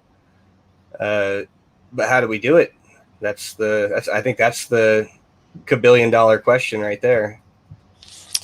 I think it takes two to tango, right? And I think even if you do build a bridge, right, both parties have to agree to meet midway. And honestly, a lot of people that are chasing those shiny objects just aren't willing to cross over the bridge, in my opinion. And that's why they keep chasing the shiny objects. Like, this is, in my opinion, the majority of the price action that we're seeing in Hex is just people swapping out Hex for some shit coin because that's what's going up at the moment, and they're just going to pay the price dearly for that action. Sad but true. Yeah, it was like something happened. It was like some FUD or something went around like a virus, and everybody just started selling for Bitcoin when it started to pump, selling for the dog coins, selling for the squid coins, whatever, all in the last few weeks. Those are the same people that have bought over the last 3 months that got into Hex late, that are like, when it's the small, when I'm talking the small wallets, obviously we've had some big wallets dumping that have been in for a long time. There's a lot of people that saw the new shiny object and they ran for it. And it's like, man, you guys are picking up pennies in front of freight trains. Thanks, Tin Top. That's perfect. Great timing on that. True. Pennies in front of freight trains. Exactly. So. Well, it's true. It's such a psychological thing, and Kinetics definitely has a very good point where if something's going down, they don't want to see it as a good value. They want to, as you mentioned, chase the shiny object or the thing that's pumping. And it's usually that kind of psychology that's the opposite of, the maximum price and ROI. Usually it's that kind of, momentum that gets people to start the actual top, and then now you're holding something that eventually goes down. It'd be interesting now is if they redid the marshmallow test that was done. When was that originally done? Like back in the 80s? I think it was everything, late 70s, early 80s, something like that. Yeah, that proves basically everything we're talking about is the kids that could wait for the doctor to get back and get more marshmallows versus the kid who couldn't wait and just grabbed it now. That's what we're talking about. It's the same thing. Same energy. Gratification. Except how long did they have to wait in the marshmallow test compared to 15 years? I think it was like 20 or 30 minutes. I was going to say, but when you're 5-6 years old, 20, 30 minutes is 15 years, bro. Come on. You got that marshmallow staring you in the face, man. Time is relative, that's for sure. And you're sitting in essentially a sanitized room. It's pretty neutered, sanitized room, right? No color, no nothing really going on. And you're seeing this marshmallow just staring at it, getting hungry. Yeah, it's not like you got a taco right next to you. Exactly. It sounds hard. Yeah, for sure. I'd like to see that redone now. What would have been cool, as I was just thinking about it, is with Pulse, when he first launched that, what would have been great is if it would have redirected to an education site and just taught them the basics of Bitcoin and blockchain and how it all started. Like after you're done sacrificing and you go through that process, or give some additional page or something on the site, because the site was really basic. And just redirect them to oh, hey, by the way, you probably don't care about this, but here's a bunch of Bitcoin and blockchain education. Or can you specifically advertise just to the Wikipedia page of the marshmallow test where you can get Easter eggs and badges where, oh, you found this part. Here's hex.com, the ultimate Easter egg, the ultimate marshmallow test. That would be interesting. Hey, instead of a marshmallow, you get a fucking an NFT badge. I don't know, just that's that instant satisfaction, but then it links them to your ultimate 15-year fucking stake or the T-share app. There's a lot of easy ways to do a 5555. Yeah, I think something like that would be great. Yeah, shout out to Maddie. But yeah, I love those Easter eggs for sure. And we'll have that kind of virality too in the future. But sometimes things just take a little bit longer to adopt. I mean, it is those meme coins and those hype coins that really have like no utility aside from obviously it pumping up and people chasing that. But I think it's things like Hex that are kind of like a slow and steady wins the race. But Pulse Chain will kind of help be a catalyst and like accelerate, hopefully, that adoption curve, in my opinion. It happens quick too. I mean, I see these coins pop up. I've got a friend. He's my indicator. He's always finding the next shiny thing, and he sends it to me. And but you already know what I'm going to say. But then, like 2 weeks later, this thing's like top of the charts, and Meet Kevin's talking about it. And it's like, what am I missing here? I just don't get it. Nature of the beast, man. I'm not gonna lie. Go ahead, Jay. Go ahead. I was just gonna say is like, just think of what's the average person going through right now. They're seeing hyperinflation all around them. They're seeing, chicken costs more when they go to the store. They're seeing Jerome Powell come out and say, no, it's transitory. Don't worry about it. And they're on this hunt for yield, and they're usually restricted by what they have access to, right? Because they're not a institutional grade investor, right? They don't have those qualifications or that bag. So they're just like, okay, well, where do I go? Well, let me go to, shitcoin roulette. Let me go over here to crypto. And before I know it, like, just like in the casino, right? You start off at the good tables in the casino, but by the time you lost all your money, where do you end up? The coin slots, right? Well, the shitcoins are the coin slots. It's the same game. They really are. Not financial advice. Yeah, exactly. It's so true. It really is. And it's not even just the coin slots. It's the coin slots in the shady 7 to 11 off the strip. Yeah. Yes. The coin slots in the alley in Vegas, baby. Yes, exactly. Oh, there's a casino in the alley. We're way off the strip at this point. Yeah, we're in the we're downtown, Yeah. and the back shoots of the downtown. We're not even on Fremont. That was my first experience in crypto too, was like buying a top and seeing the hype and everyone's all excited, right? Because you think it's like everyone's genius in that bull market. But then once it started to crash and collapse, it's like, okay, is this stuff all shit coins, or is there anything that's actually utilizing the good technology? So some people, whether it's like real estate or stocks or other assets, they end up buying the top, and then they'll either like completely wash out, or they'll eventually realize like, okay, how do I understand the cycles and the system? Yeah, people got to realize it's a cycle in the first place, right? At a minimum. Mm-hmm. It's been like this as long as I can remember. Now that I think about it, though, when I first got into crypto, I would read into cool projects, read the white papers. And I'm like, wow, this stuff is cool. This is revolutionary. And then just nobody was messing with it. Nobody cared. Nobody was using it for there's nobody cared at all. It's like it didn't even happen. Yep. Yeah, there's some great projects that have just kind of withered away. It's kind of sad to see. Because look at 2018, 2019, the ICO bubble. I mean, I'd say 90% of that stuff is gone. And that's I think that's another reason why people struggle to understand Hex. They're like, well, what do you mean it's finished? Like, what does that mean? You know what I mean? It's like they almost don't get it, because they're like, no, where's the roadmap? There isn't one. It's done. It's finished. Okay, so then, like, what does he do? Nothing. It's finished. Yeah, people don't understand the difference between something that's a legit financial product and something that's not meant to like be a circus show. Right? Everybody's used to that dog and pony show. Oh, we're going to have this, we're going to have that, all the partners, all the back shots, all the whatever, right? Everything you want and more. And Hex is just, this is what it does, and that's it. Sorry. It completely ruined me. I can't look at them anymore. I've got such a strict criteria for what a crypto is now. It's Nothing the right impresses me. criteria. It's the right Yeah. criteria is what it is, right? Because the problem is that people don't realize that they've been sold a bag of goods this whole time, right? When Bitcoin came out, it was supposed to be one very specific thing. It wasn't supposed to be a bunch of narratives, right? It wasn't supposed to be that. It's become that because it's been Because it taken failed. over and co-opted, right? I mean, And it failed all the previous narratives. and it failed all the previous narratives, of course. Right. So taking all of that into account, it's easy to see why the narrative keeps changing. They have no choices as long as they want to keep the story going. So in order to keep this charade intact, right, they literally have to do all of these funny things that we clearly see happening.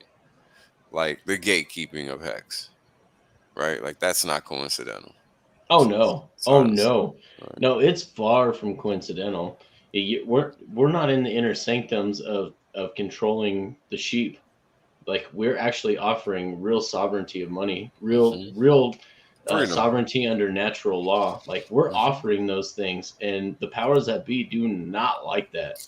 They want you funneled into their product and their control. And there is no doubt that the gatekeeping is purposely being had. 100%. What pro freedom? You have control over your funds and you can get rich without us? No, thank you. Sacrilegious. No, thank you. There's thank no you. way That's we're heresy. going to allow That's that. heresy. Yep. Yeah. When it goes to show you like what the entire crypto space and sector as a whole has become, you know? It's sad, right? I mean, I was around 2010, man. Like I really thought this shit was gonna go somewhere, and then I just realized like, nah, there's no way they're gonna let this shit happen, and it became worse than what I could have ever imagined. Like to me, this is worse than them just shutting it down.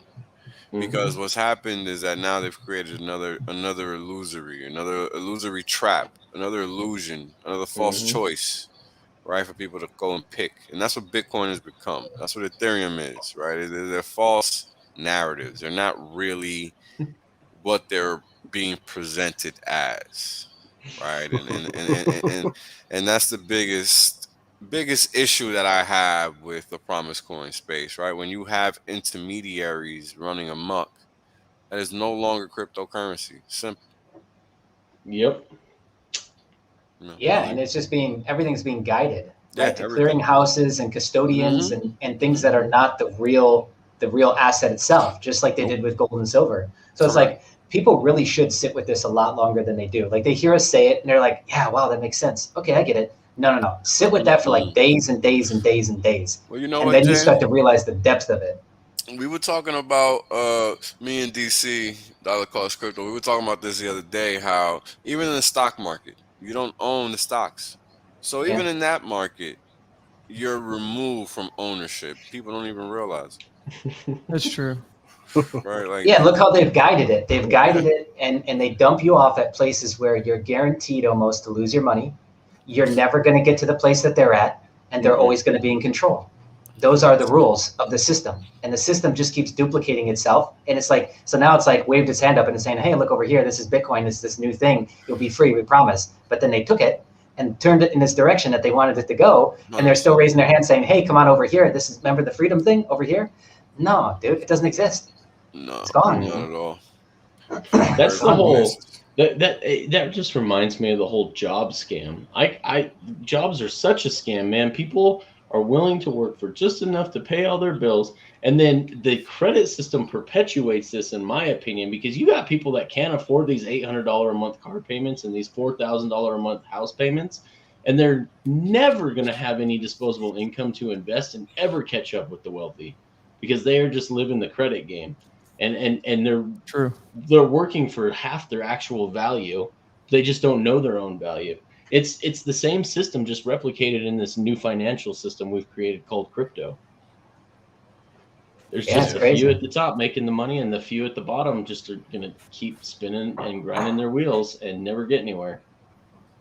Yeah, I mean, yeah, you know they make 84-month leases now. Ford is because I just read something the other day where they decided to drop FICO score requirements off their 84-month lease, and I read that, I was like, 84 months, is that a typo? What the heck does that work out to be? So what months, It's probably. like 7 years, right? Or something Yeah, like that? no, I think it's 8 years. I don't even 8 know. years. It's 7. Yeah. No, it's 7. 7? It's Okay. 7? Yeah. Yeah, and I'm just like, okay, wait a Yeah, it second. is 7. I Holy haven't done shit. I haven't done a lease in forever, but the lease before was like 3-4 years. Now Yeah. it's 7. The So last that's I how. heard was 72 months. So this is crazy. So that's how did they get you in it. So I used to sell cars in like 2000. I was in college, and it was 2002. 2002, I was selling cars before I went back to cell phones. But anyway, I digress. That was before the iPhone. Anyway, Good old days. that was when the Motorola Razr I was talking about earlier, that Hex Max Right. is coming at us hard with.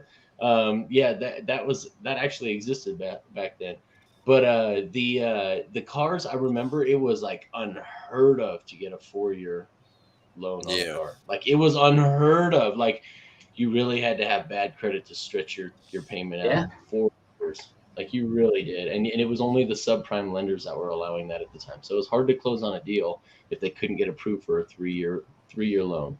Now we're talking 84-month loans. 84 months is the new subprime. Sorry to call you out there, Sir Edwards Trico. He's like, my truck payment is 84 months.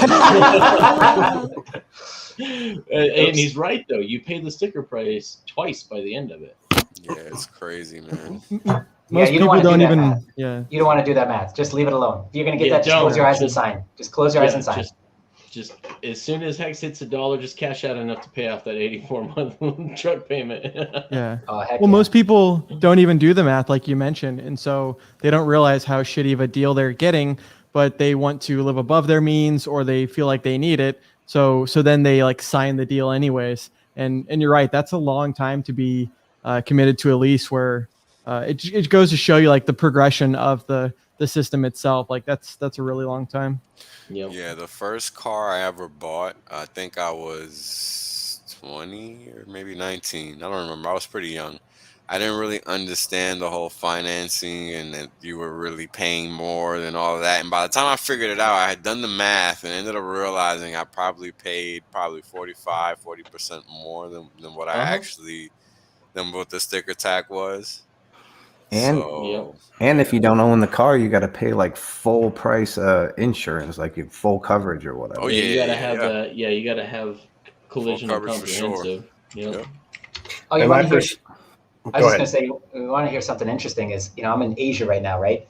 And they don't actually give you an APR on your loans, and so I figured this out with my wife, and so she didn't realize that you had to calculate how much they're telling you the loan is and what your monthly payment is, and then you figure out how much you're going to pay back, and then we can reverse engineer that to find out the APR.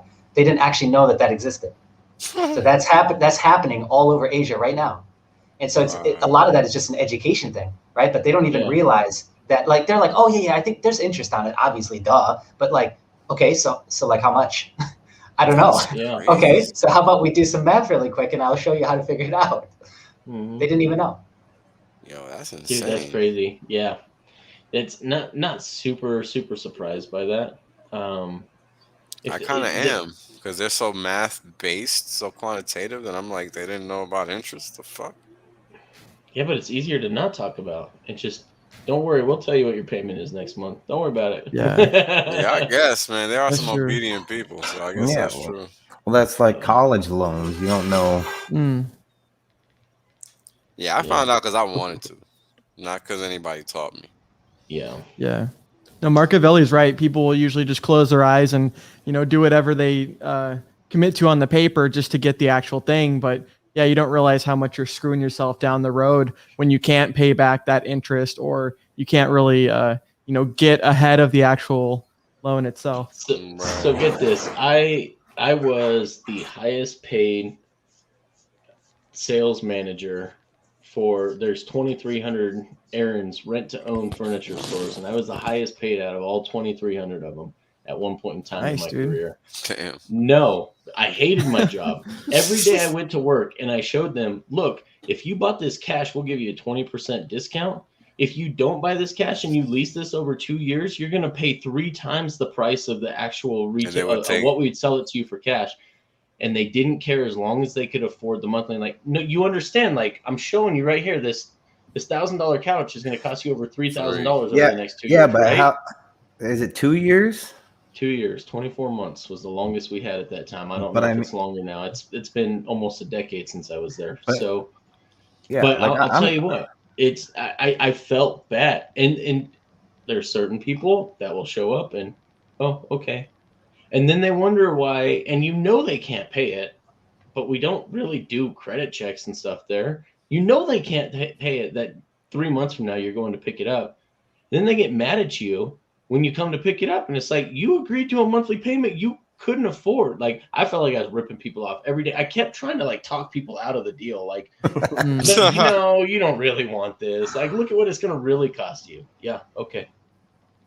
And so you don't want it? No, I do want it.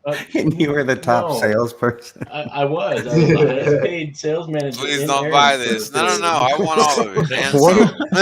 I don't know if it was just like I was counterproductive. I was trying to talk people out of it, but I mean, my commission and my bonuses were dependent upon it. But because they don't trust salesmen, so they just thought the invert of anything. Exactly. I guess that's exactly what I was thinking. I was like, without even meaning to, I'm really trying to save these guys' financial freedom or their financial futures, and I was actually just doing the opposite, just convincing them that it was time to buy more. So what else can we throw on this, guys? Well, we've cracked the code, guys. Yeah, right. All we got to do is tell people not to buy Hex. Yep. My work is done here.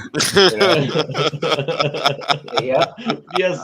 This is literally what they pretty much were the meme of the guy from Futurama with the money out. Shut up and take my money. So crazy. That's a good one.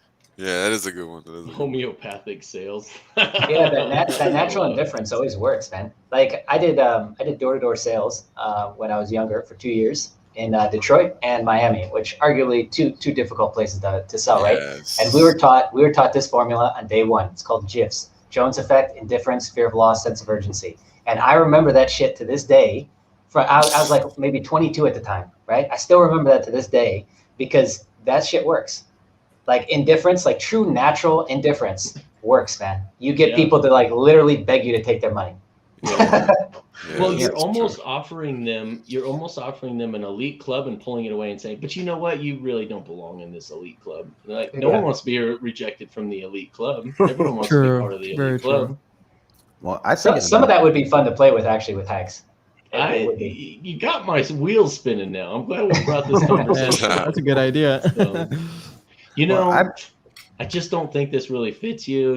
I mean, maybe if your net worth was a little higher, maybe we could talk. But I don't think you're risk averse enough for this. And I don't know. Later. I just don't think it's for you. Just let us keep getting all that trustless inflation. No big deal. Yeah, you strike me as a Shiba kind of guy. Maybe you that's kind of better. strike me as a Shiba. Like, you look like the kind of guy that isn't allowed to have dogs in his apartment. So maybe this is your way of having a dog. Go buy some Shiba coin or something. I don't know. Yeah. You have a lot of them. You can have a lot of them. That's right. A whole lot of them, right? You strike me as a Shiba guy. I do want to bring this up since I think we've got a pretty smart panel here, so I'd like to talk about it. With all the new money going into the sacrifice address currently for Pulse Chain, how is it affecting the price when it launches? Can you bring up that topic? Someone posted 70,000. Someone sacrificed $70,000 at what is the rate? Only like 132 points right now for it's US ridiculous, dollar? Man. I think it's less. I think it's like 75. Do you want me to calculate it? Do it. Yeah, let's do it. Yeah. All right. Let's see. How many days? I think we're at. I'm gonna go from. We're over 100 now. Yeah, I'm gonna go from the start, which was. Go from day 4 if you can, because that's when it started to go down. That's okay. 5% a day. Yeah. Yeah. Let me get the number of days first. Would that be really? I'm gonna, like I've said in the past on previous streams, I like this and I don't, because I feel like they're gonna get such a horrible rate. I feel like they just threw their money away. Yeah. But at the same time, I like it because I know that person isn't selling until they have $70,000 worth of Pulse. Like until their bag of Pulse is worth $70,000, they're gonna hold up that price and they're not dumping it unless unless they really fail the marshmallow test. Day 4 was July 19th. Unless they really like marshmallows. Yeah. All right, so we got 102 days. Wow. Mm-hmm. So 102.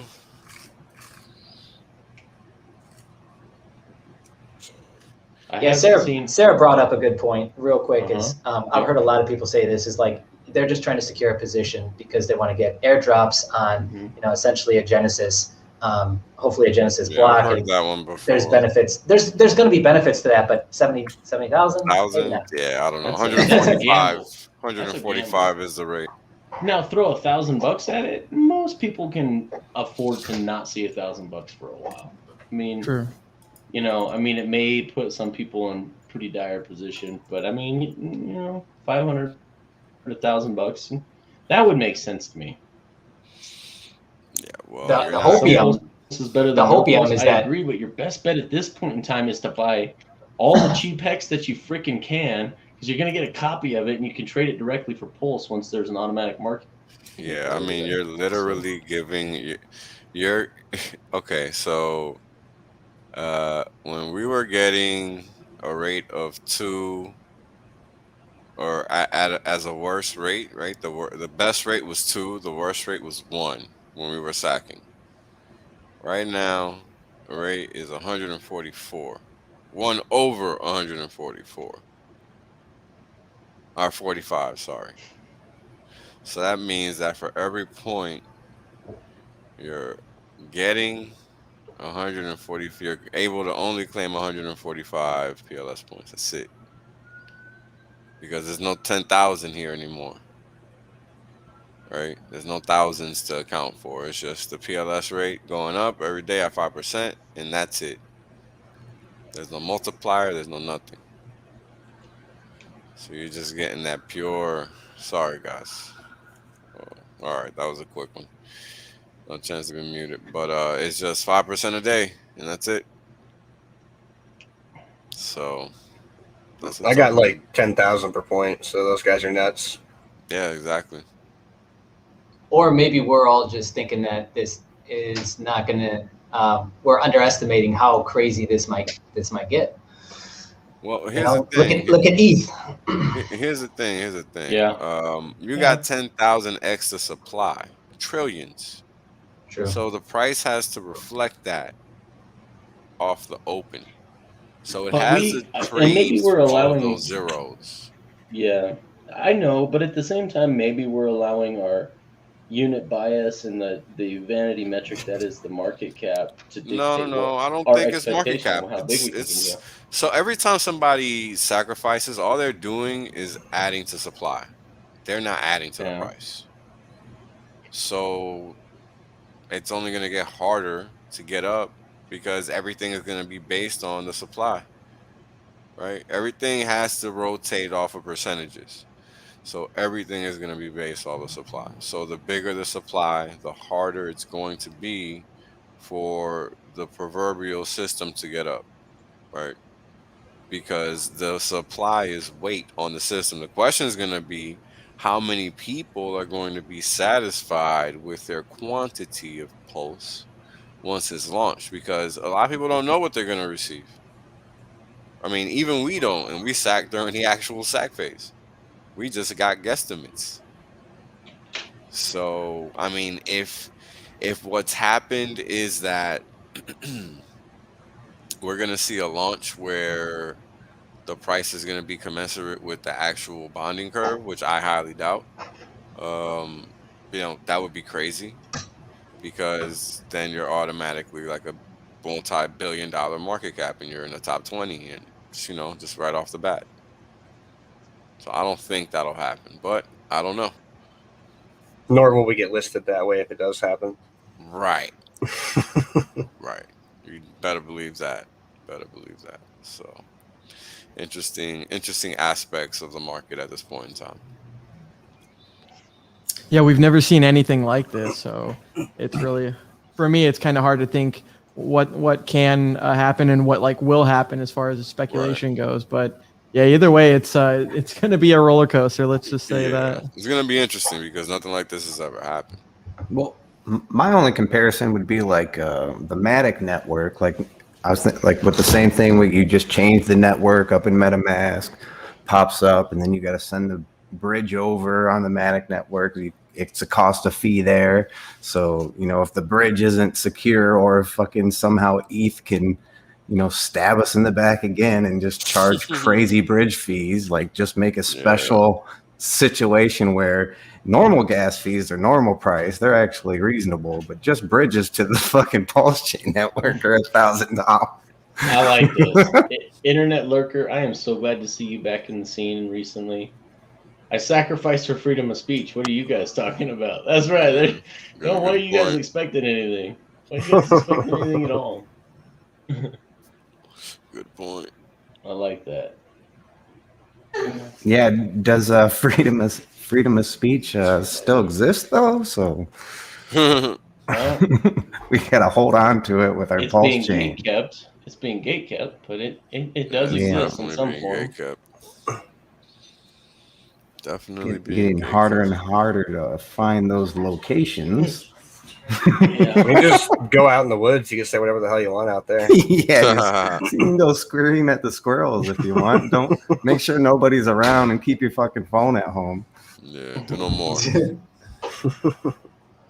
Well, guys, I got to get out of here. I've got a deer hunt in the morning, and I got to get some sleep. Nice, dude. That sounds fun. Nice, enjoy, man. Some deer jerky. Good luck. I'm gonna try. It's never fun. So it's long rifle, huh? Never fun. Yeah, it's long rifle, but it's never fun once the hard work starts. Once you're dragging the damn thing out. It's fun to shoot it. It's fun to shoot it. It's a whole nother thing to quarter it and carry it out. Yeah, that's a good point. The hard part's not shooting the other hunters because guys, it's just like the shitcoin market out there. It's pretty hard going. Damn, dude. So hey, thanks for having me on. on. They all come from Texas in your area, like they do. Oh yeah, we get California, Ohio, Texas. We get guys from everywhere. Get people that don't have license plates. Hey, MT Coiner, this is a really important question. Really important question. Do you wear that deer piss perfume?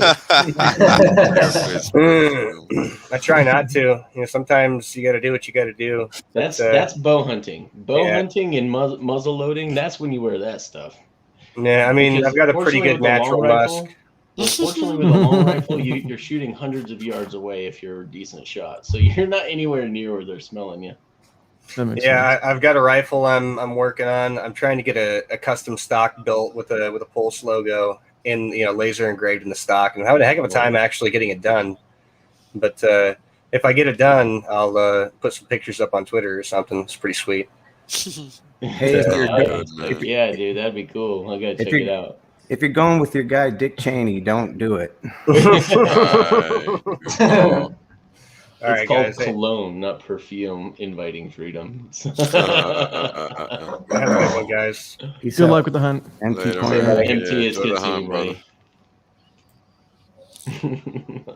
Roll up in the club, smelling like animal piss. Yeah. Imagine that. Jeez. That's maybe going too far in the indifferent direction. Right. Yes, nobody's going to talk to you. Maybe that was the goal. Right.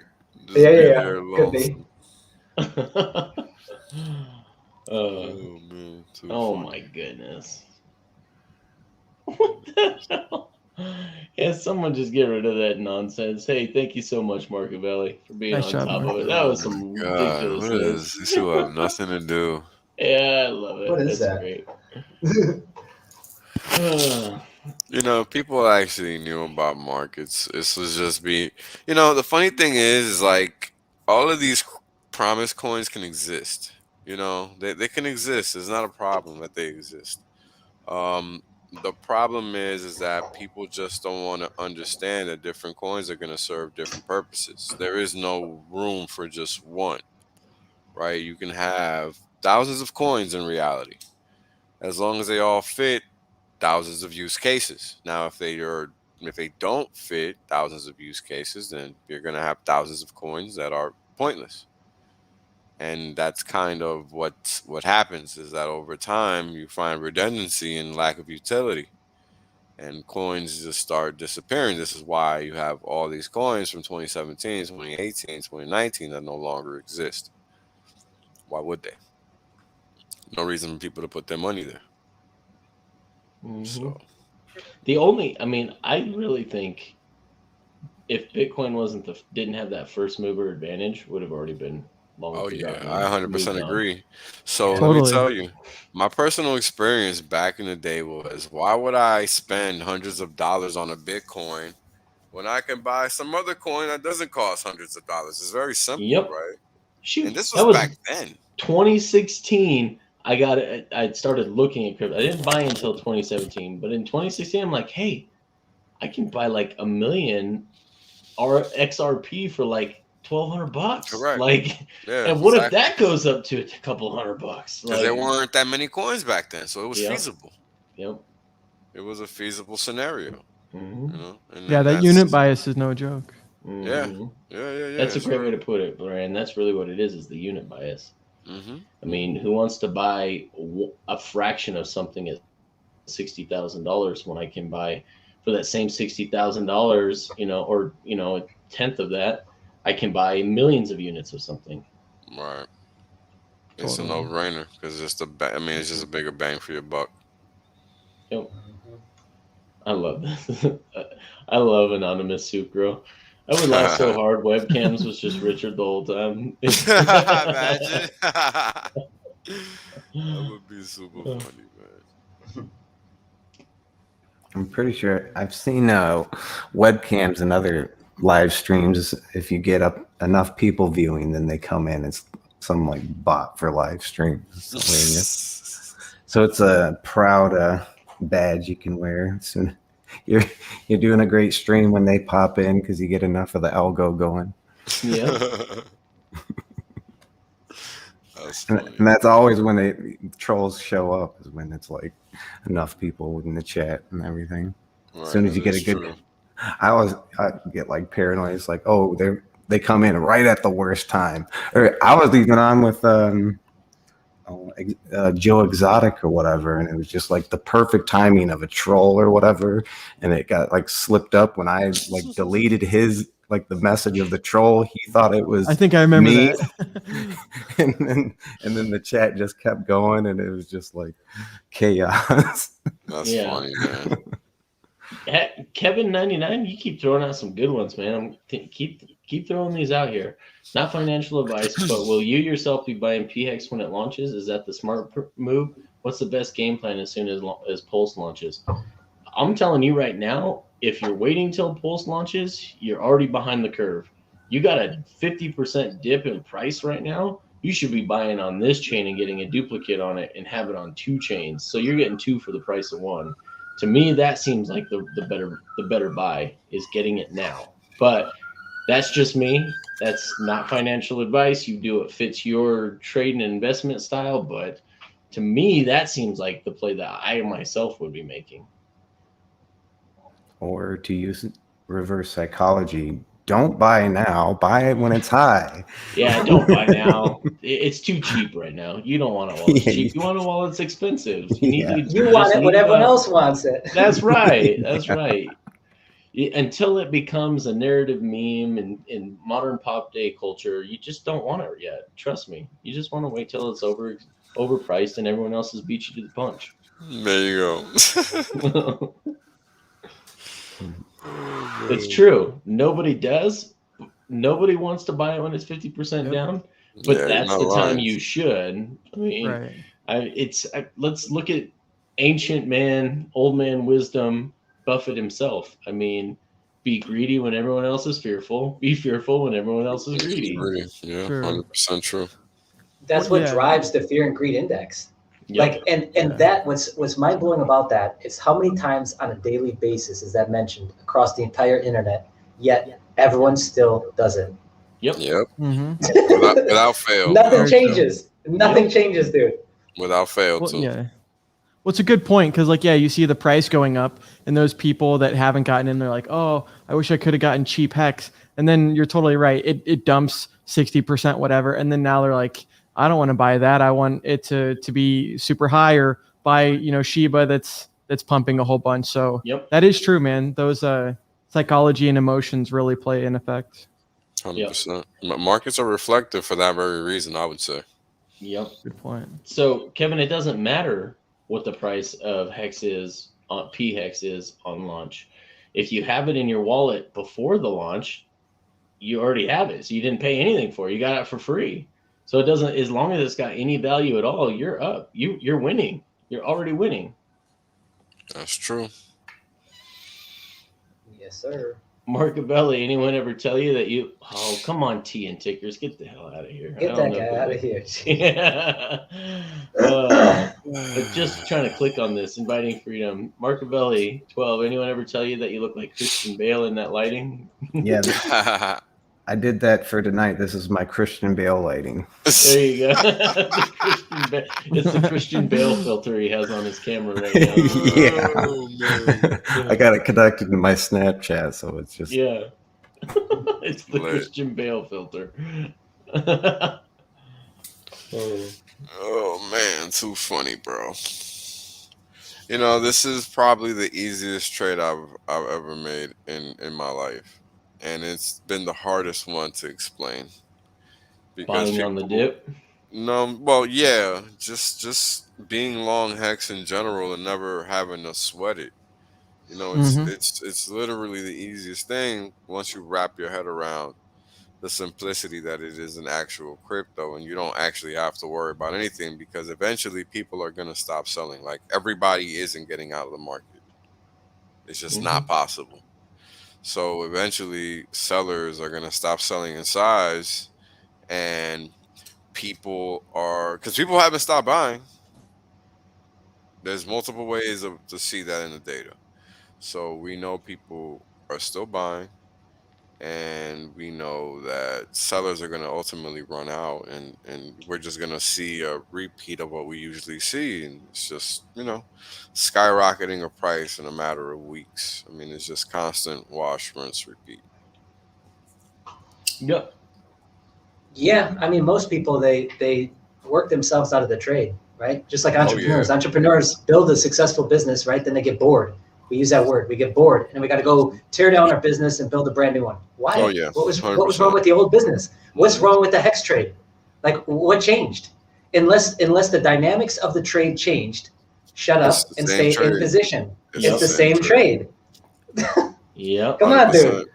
And I would say even now, as expensive as it is, it's still got a better value proposition from a marketing point than it did even at the beginning, when you could have got so many more for so much less. Yeah, 100%. Yeah, especially at the price Go today. ahead, Jay. Go ahead. I was just gonna say, especially at the price today, man, that's a steal. Yes. That's the thing. It was even cheaper before. Yeah. Right. And that's the thing that gets me. It's like, nothing has changed in regards to Hex from when I got into today. Nothing. You know, nothing has changed from launch day. Nothing has changed from the all-time low. Nothing has changed from the all-time high. It's all the same. You know, people really have to focus. Like, when you're in a long-term trade like this, where it's a multi-year, multi-decade position where you don't ever plan to get out, you have to keep in mind the very basics of what's going on. And the very basics of what's going on is that nothing has changed. Everything is the same. It's a system. People are interacting with the system, and that's all. And that's kind of crazy. Let's explore that for a minute, right? How many coins out there? They had a roadmap and something fell through. They got hacked. You know, they came out and said, hey, you know, the CEO, the pseudo CEO came out and said, hey, you know what? Actually, I'm going to dump all my coins. I'm going to dump on your head. I'm going to donate all my stuff to, you know, I got really big into climate change. I'm going to dump on your head, but it's going to go to climate change, so it'll save all of us, right? How much of that is happening on a daily basis in all these other projects? And so, like, it's actually mind blowing that this trade hasn't changed, because there's so much up against it. And if you look at a typical project, there's already been 1,000 things that's happened in the last 6 months. In the Discord, on the Twitter, with the CEO, with the board, with the DAO, with now regulation coming in. Just think of how much shit a typical project goes through. And this trade still hasn't changed 1 ounce. It's like, come on, dude. Pretty crazy. It is. Because that's, it's funny when you look at the data, you can see the consistency in the trade, because the data that Hex emits is the fundamentals of Hex. Because Hex is an engineered system. It's not anything else. Programmable money. Yeah, I think I've heard that term once or twice before. Yeah, just maybe once in a blue. Yeah. And I think that people just forget that, and I understand why, and that's why I try to explain to people. It's not like a regular market, right? It's a pure market because it's people actually buying and people actually selling. So once the selling is done, that's it. There's always going to be periods where people sell. I mean, 50 cents was a major price target. Totally.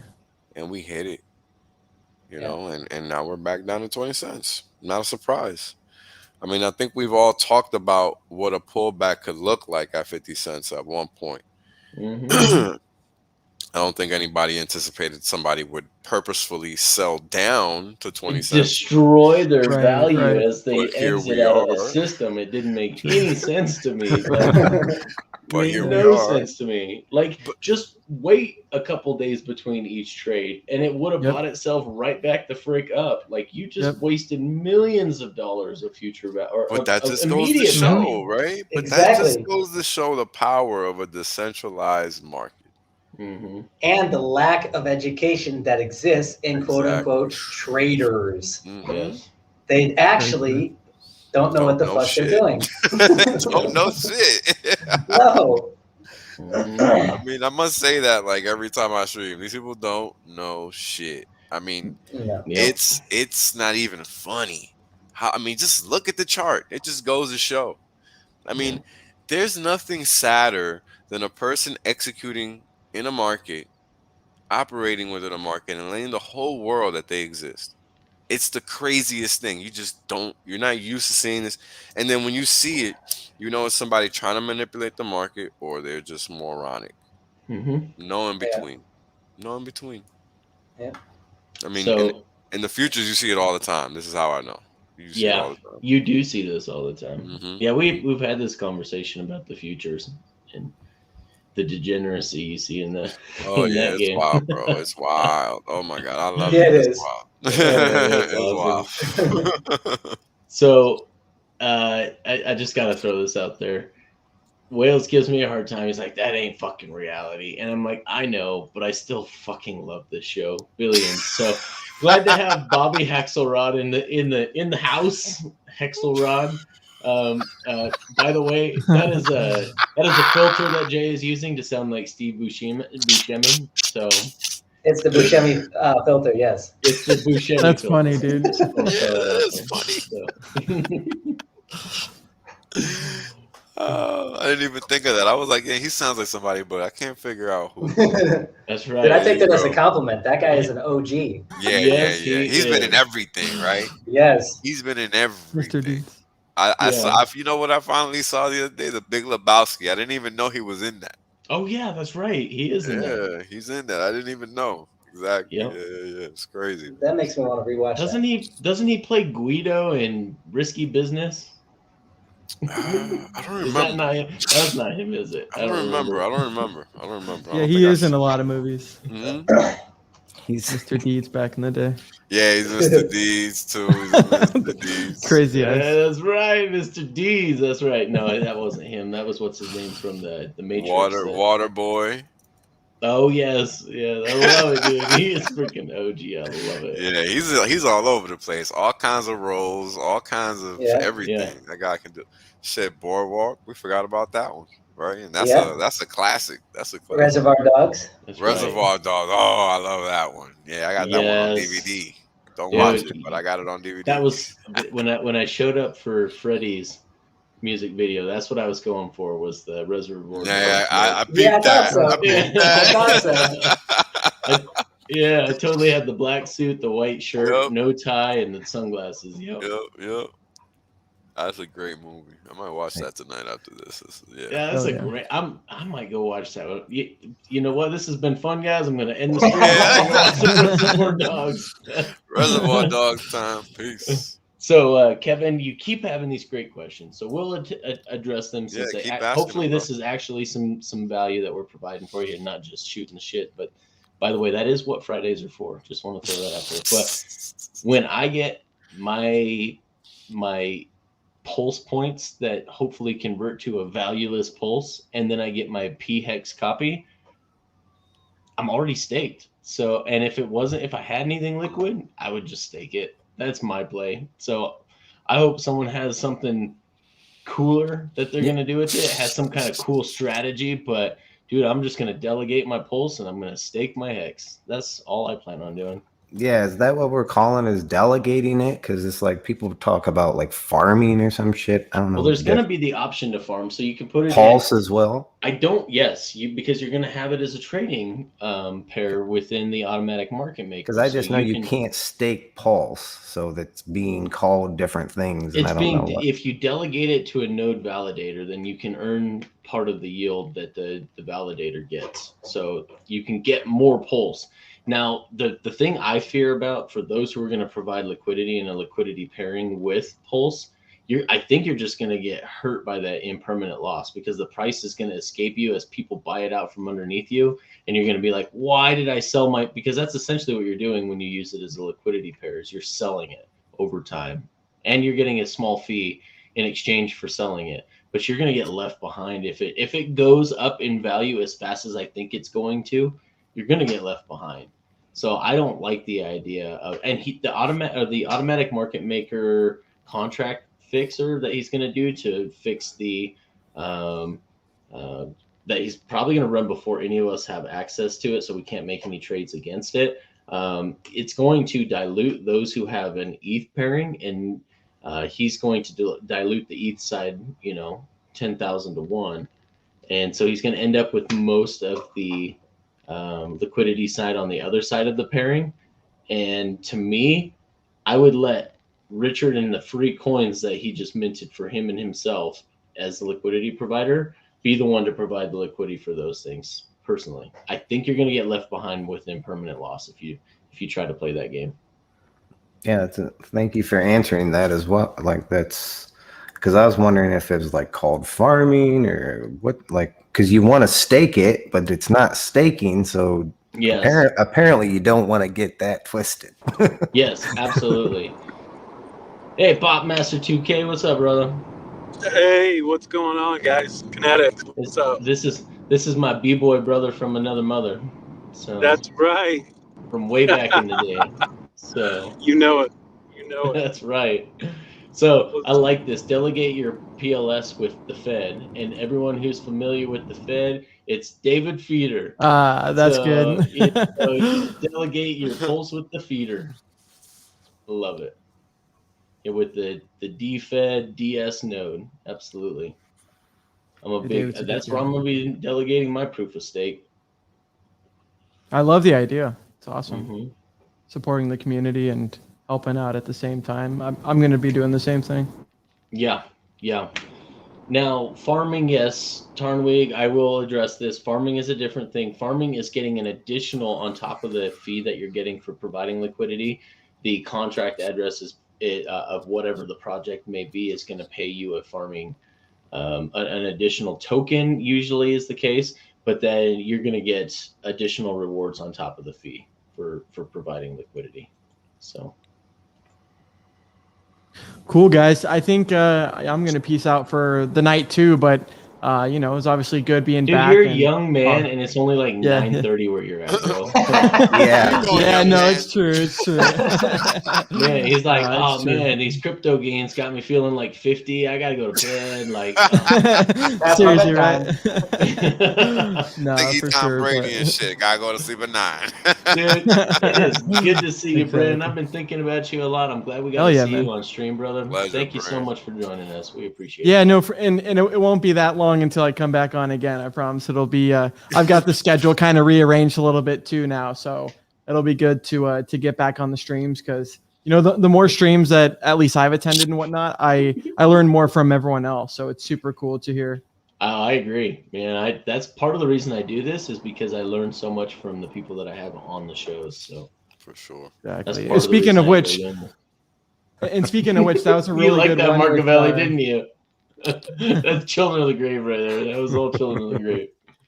That was a really good one with the Tobin guy. That guy was funny as hell, and Yeah, he was good. and also right? really good stuff. Yeah, That was fun. So, he was a lot of fun, man. I would just wish I could have stayed on longer with him, but totally. he was but that really would have good. meant I Next would have had time. to stay on with Cabana. So. All right, guys. See you next time. Brother, we'll see you Thanks, later. man. All right, see ya. Yeah, Senorita wants his poppy now. Too funny. I love our community, man. It's like we've all been best friends since like high school or something, and we still give each other a hard time. Yeah, it's mad funny. Everybody's a clown to a certain extent. Yep. Well, like, I don't. I mean, I don't know what defines it. Oh, go ahead. Oh, I'm sorry. Go ahead, Pop. I just wanted to before you guys got away from the liquidity talk. Has anybody played with the Uniswap V3 liquidity positions? No, No, I have I not. Only providing liquidity for certain windows of price range. Is that what you're? Yeah, referring where to you specifically? maximize. Yeah, right. I don't know if I'm cutting out right now. I might be driving No, I through a can bad hear you spot. Okay. I hear you. Yeah, when you provide, maybe you can speak to this, Wales. How you doing, big fan? Thanks, man. The what is it called? When you provide liquidity in a specific range and you maximize your efficiency, that's been a pretty fun game. So I'm just trying to see, I want to get on with some of the smartest people in crypto and see if anyone had anything to say about that. I wish I had played with it more. I just haven't played a lot with version 3 yet. I don't know. I don't mind market buying to help everybody in the current days. Not that I've got huge market buys I'm making anyway, because I'm staked. My Shy Shrimp wallet is staked, man, for long periods of time. So I just accumulate where you can, but at the same time, I don't have those liquid funds to play with that way. Otherwise, if I had 100K and I was trying to enter the market right now, I'd be learning everything there is about V3. So I haven't learned it because it's not out of necessity for me yet. Okay, yeah, I appreciate that. That's understandable. What Go I ahead, do Glenn. know about V3 is that it allows you to provide liquidity one-sided, so it can allow somebody to skew the book if they wanted to. Yep. Right. So I think that Yeah. what that could lead to in a lot of cases is just one-sided markets, right? Where you can lean, like for example, when you look at the liquidity pool for Hex, you have that sizable liquidity mark at 5 cents, but you don't have anything like that on the opposite side, which would be above where the current price is. So that's a one-sided liquidity wall, right? So that skews the probability of where price can go, and it's not to the downside because of that wall. So those kinds of things, what that means is the most that could happen is, price could literally fall until 5 cents, then it has to contend with that wall. And then it has to eat through all of those contracts. Like it literally has to eat. That's the only way. So Before it can go up. Yeah, so that's how you got to think about liquidity in this case, because liquidity in this case more often than not is not fleeting. When it comes to centralized books, that's not the case. The liquidity in the centralized order books is fleeting. It happens in futures markets, it happens in stock markets, it happens in all kinds of markets. So it definitely happens in the promised coin space. When it comes to Hex, you don't really have that issue. I mean, the order book is really getting eaten up when you see those down wicks or those down candles. So, people are really taking real losses. But if they're staking their coin, then they're not seeing any losses because over time they're going to recoup any fiat value that they've lost. Because at the end of the day, they haven't lost any actual crypto. They've just lost fiat value. You see, but if you didn't wait and you purchased at X price in fiat terms, you could have gotten more crypto at X fiat price lower. So the only way to offset that is by being staked. So that's my little rant on that. Yeah, offset it by being staked. Okay. Say no more. That's what I'm doing. Say no more. That's what my little shyster influence doing. So I mean, so when you provide liquidity, you don't really make any yield, right? Like you're just really just getting filled on two sides, or getting paid for filling orders on two sides, however you want to disguise the verbiage. When you say you don't make any yield, I guess I don't know if this is. I've gotten anywhere from 3 to 10% returns on my capital daily, providing liquidity, and so on your Shibu Inu or what? no. Nice. Yeah, you got to find a good pair. But V3 is the only. Yeah, it's risky just like anything, but I guess that's why I was asking, because there seems to be a little bit of a game within there, and it seems like Richard's kind of talked around providing liquidity, but like you guys are saying, yeah, the safe bet is to stake it until you make it, right? Well, staking's fantastic for that, because we know you're going to trustlessly get paid. So, are you providing liquidity on the V3 with Hex? I have. And that's where it's you're all getting about 3 ratios. to 10% per day. I've gotten that before, but now there's too much volume for Hex. So then I've found other tokens, and then with my gains, you go buy more Hex, right? So anyway, I was just curious. But well, the question I have is, well, what's the risk? Because if you're getting 3 to 10% a day, what's the risk of earning that 3 to 10%? Yeah, that's impermanent loss, man. Yeah, no, this is very real stuff. I guess that's where V3 really shines, if you will. It's all about the pair, right? So if you do Hex versus ETH pair, at least last time I checked, paid better than the Hex versus USDC pair, right? Especially if both, right? Less value locked, or the value locked to volume ratio. And so if you're if both assets are going up, you're making fees and you're earning price go up. So it's kind of, that's what I look for. That's some of my basic criteria. Makes sense, because you can take advantage of the one-sided. Yeah, that's clever. Yeah, you can take advantage of one-sided. It's been pretty sweet. I know it's not Hex, but the goal is to buy more Hex. So yeah, it's all about game theory. It's all about game theory. Come on, guys. Yeah, whatever it takes. I mean, it's either that or work, right? And if you can do both, why not? So, no doubt, right? So yeah, that's my. I just wanted to see. Yeah, don't be selling your polsticles, guys. Don't sell your polsticles. I'm gonna be putting on, if a V3 style AMM ever comes to Pulse, I'm gonna put my Pulse a huge giant sell wall at $1 Pulse. There you I'm go. not selling any for any less. That's right. I know. Last I heard, liquid loans were not.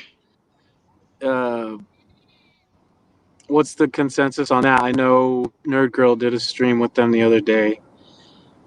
There's no consensus yet. Same thing I said earlier this week on the stream, and I don't want to FUD them out. I don't want to get them upset at me, like someone in their community misunderstood what we said on the stream. Until I can have a developer read the code, it matches what is working on because it's a copy of another project on AVAX right now, so on Avalanche. So when I can see that the code is the same and that the white paper matches what the code actually says it does, and I can have someone confirm that for me, then I'll have an opinion. In the meantime, I'm optimistically hopeful, yet still very discerning at this point. Yeah. Okay. Well, one of the other things I was thinking about with that was that you get credit, and then it was just like the concept of you get a credit and then you turn it to fiat via, whatever, and you send it to your bank. Who's to say it's credit? And then it's like that goes into blah, blah, blah tax bullshit. But it's like, I mean, you could just call anything credit. Yeah, I don't know. Yeah, That's going to be a tricky one, because I know the IRS is going to look to capture those gains where it can.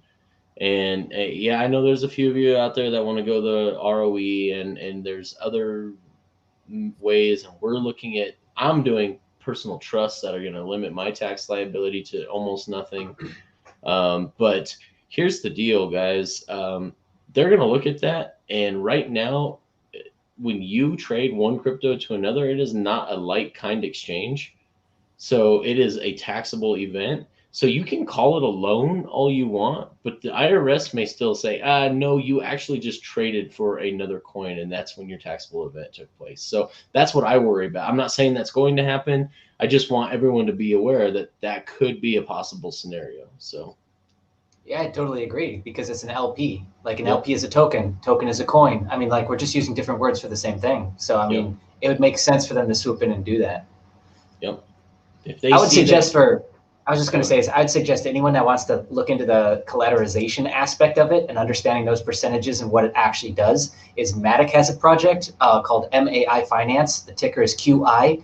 And some of the stuff in liquid loans is very similar to that. But I know that there's different components. But if you have zero clue about the collateralization aspect and you're like nervous about that, you might want to put, 10, 20 bucks into that and play around with it so that you understand that, because you're definitely going to want to keep an eye. Like if you're just using it to try and avoid a taxable event, you probably already lost. But if you want to get into keeping both your Pulse, Hex, whatever, and the fiat that you're going to get, is you need to understand how the collateralization actually works. And what would have to happen price-wise for you to get liquidated and lose that.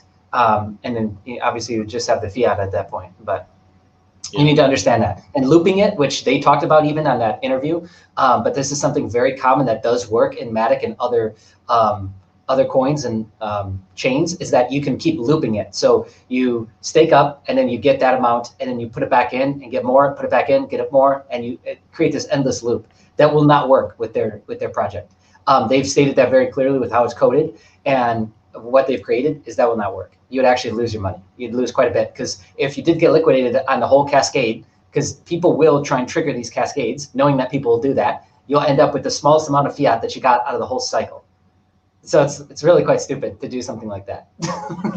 Yeah, I hope I didn't lose anyone with explaining that, but. There's drawbacks to these guys. Like I understand what the end goal is and what they're trying to accomplish, but I think that there's just externalities that no one's addressing, that I just want to be clear on these things personally myself. That's why I am not endorsing any project other than Hex. I mean, and that's a product. That is a finished, completed product. And that's the only thing that I endorse as of now. I want to be careful. The last thing I want is someone to come back later and say, you shilled me on this piece of shit and I lost money on it.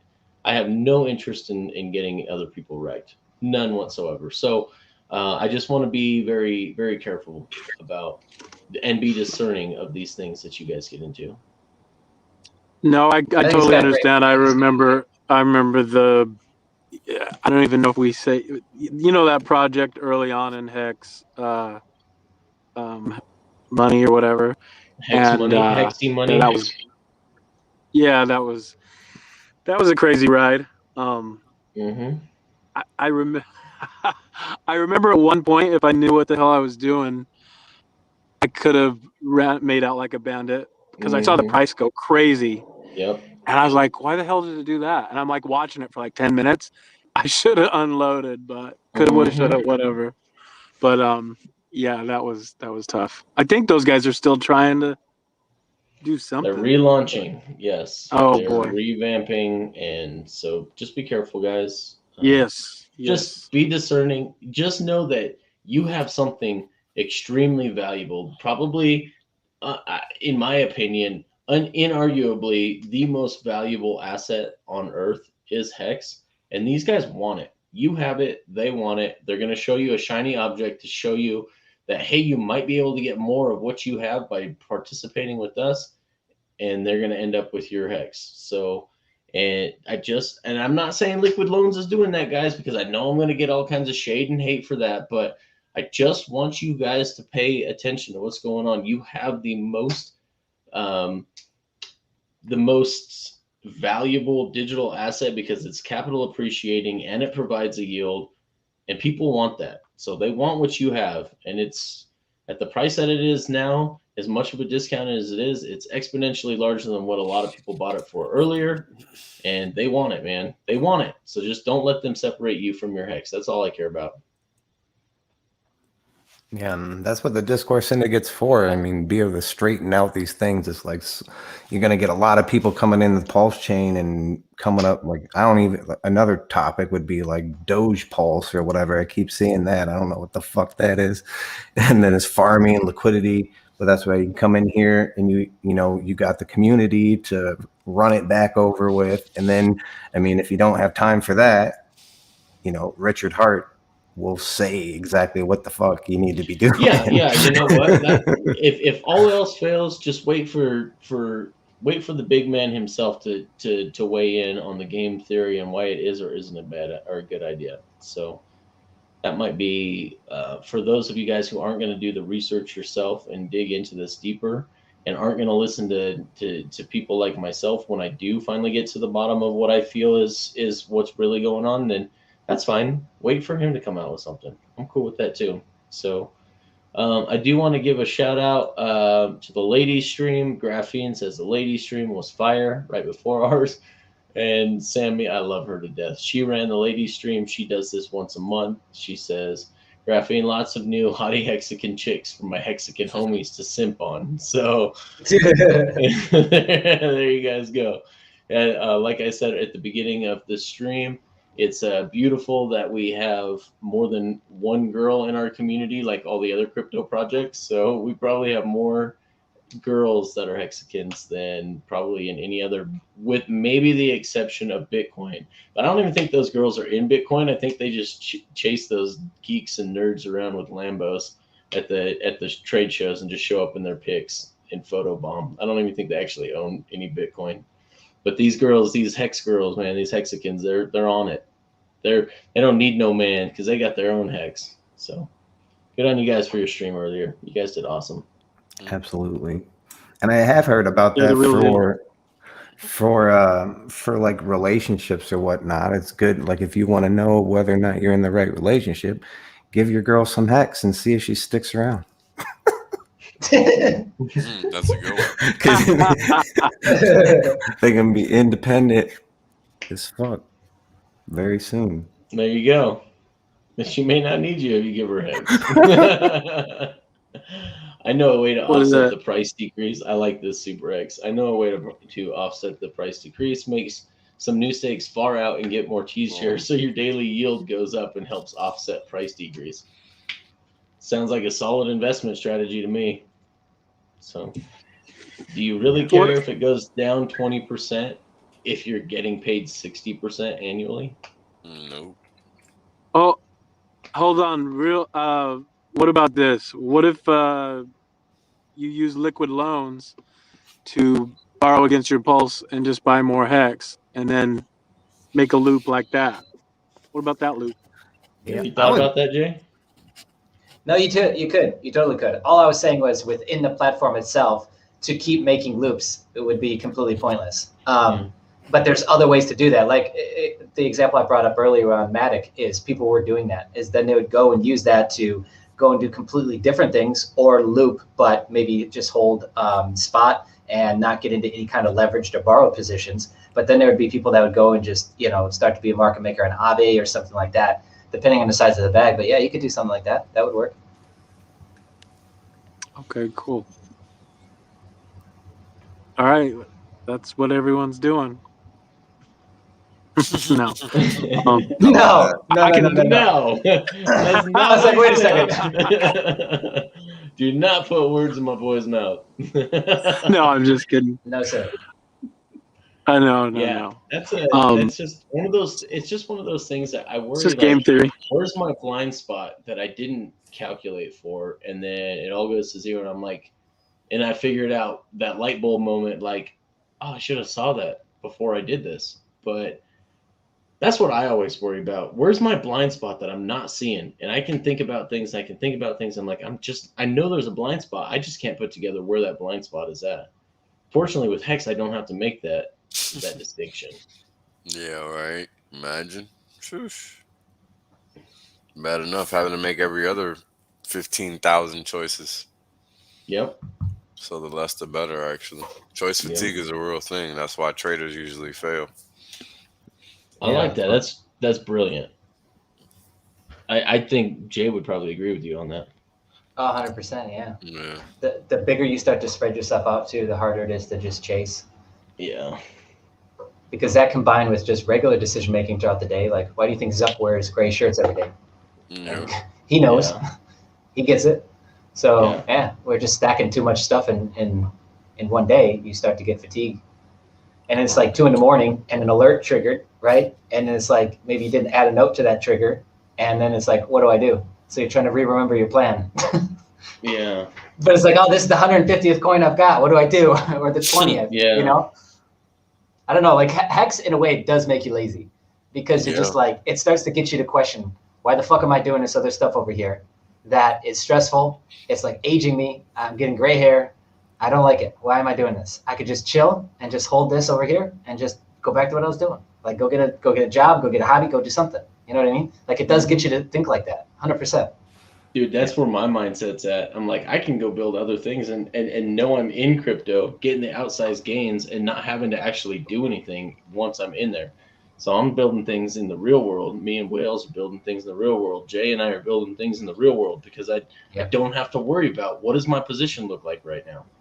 I can go to sleep as soon as this conversation's over. I can go to sleep and not have to worry about, oh shit, am I going to get liquidated tonight while I'm sleeping? Do I have to set an alarm at 2 to check my trades? Yeah, I still do that, so I know exactly what you're talking about. I got alerts set right now. Jeez, I don't miss that at all. Yeah. I at one point I'll stop. Good point. It's like right now I got my reasons and I actually enjoy doing it. Well, I enjoy it more than I don't enjoy it. So when that changes, or if that changes, then I'll stop. But you're winning that's a key. greater number of times than you're losing, and that's not the case with a lot of people. You're of the small percentage that wins for the most part. I agree, man. I agree. But yeah, I mean, let's look at this for a second. Look at what Discourse has done. DS Network, I'll call it, the Discourse Syndicate Network, is you created a small group of people that went and found the best performing asset on the planet. You're building a trust around that so that you can secure the future of that asset. And it's like you continue to build stuff like that. Like, you got a serious network. You know what I mean? Like, you got a serious thing there. How many other projects have done that now? I can't think of a single one. Or a group of people that have autonomously, done that. I can't think of a single one. Yep. Right? I couldn't think of one myself. So yeah, man, like there's good things on the horizon. Yeah, definitely. Big time stuff. JJ's Pizzeria. Thanks for stopping by. He's back. Yep. And he's gone. Thanks, COTG. Yeah. Well, 2 things on that topic is like trading, like Maddie talks about, is like some people will trade just so they feel like they're doing something, so they don't feel, like they're just getting this yield every fucking day for nothing. They want to feel like they're actually putting in work. So psychologically, people stay in trading for that reason. And then C-Chef, you just made my night. Thanks, C-Chef.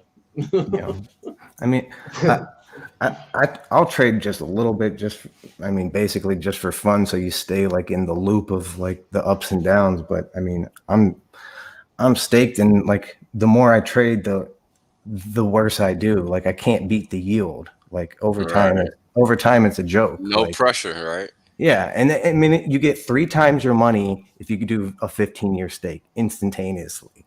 And I remember being on here before just screaming at motherfuckers when it was $80 a t-shirt or whatever, and it's like $6,000 now. And that was like a couple months ago or whatever. It's like that. It's you'll never get that 19,000 again. a t-shirt now. Get it right. It's 19,000.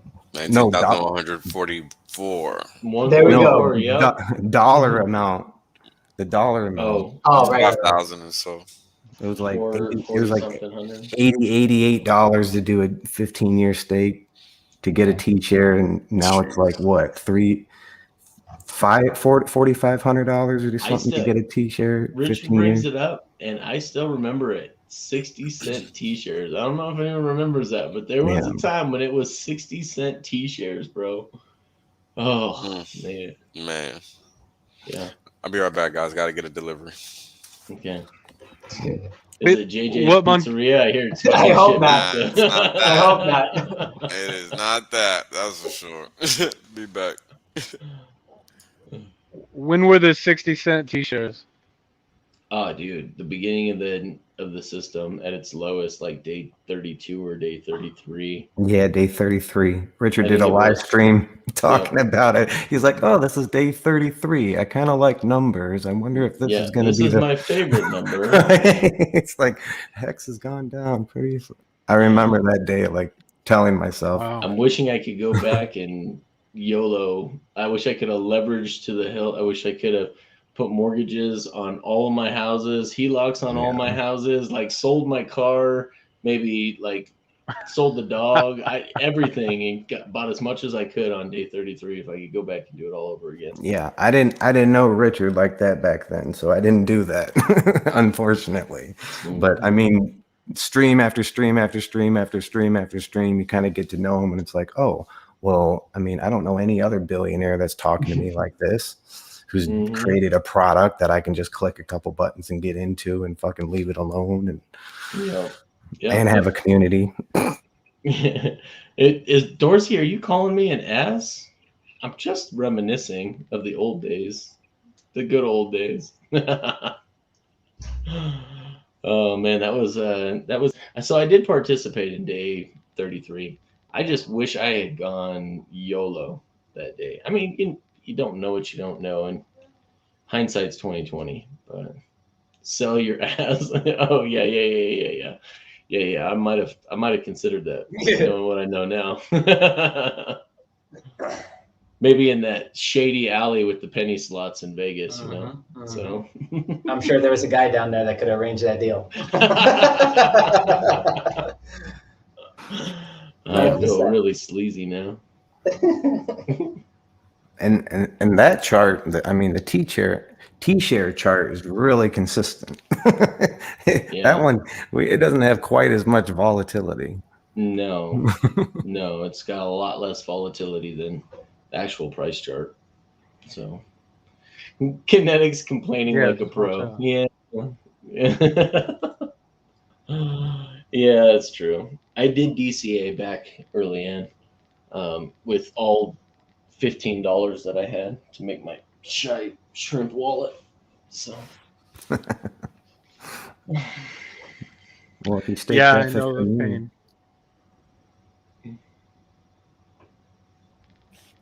Do we want to see the 600-pound man do a cameo next for Pulse Chain? Did you see that on Twitter, Jay? By any chance that someone got? I can't remember the gentleman that did it. Got Damian John from Shark Tank to give a cameo shout out to Richard Hart for his birthday and the 10,000X and the new Ferrari you just bought. Told him to keep it clean. I did not see that. But I love it. I love it. It was awesome. Yeah. That's awesome. It was a good one. And then they did the Island Boys not too long ago, which I didn't even know who the hell those guys were until 100,000 views later. It's like, oh, these guys have some influence, I guess. Yeah, just log on Twitter and go to any crypto account, and you would have found them real quick. And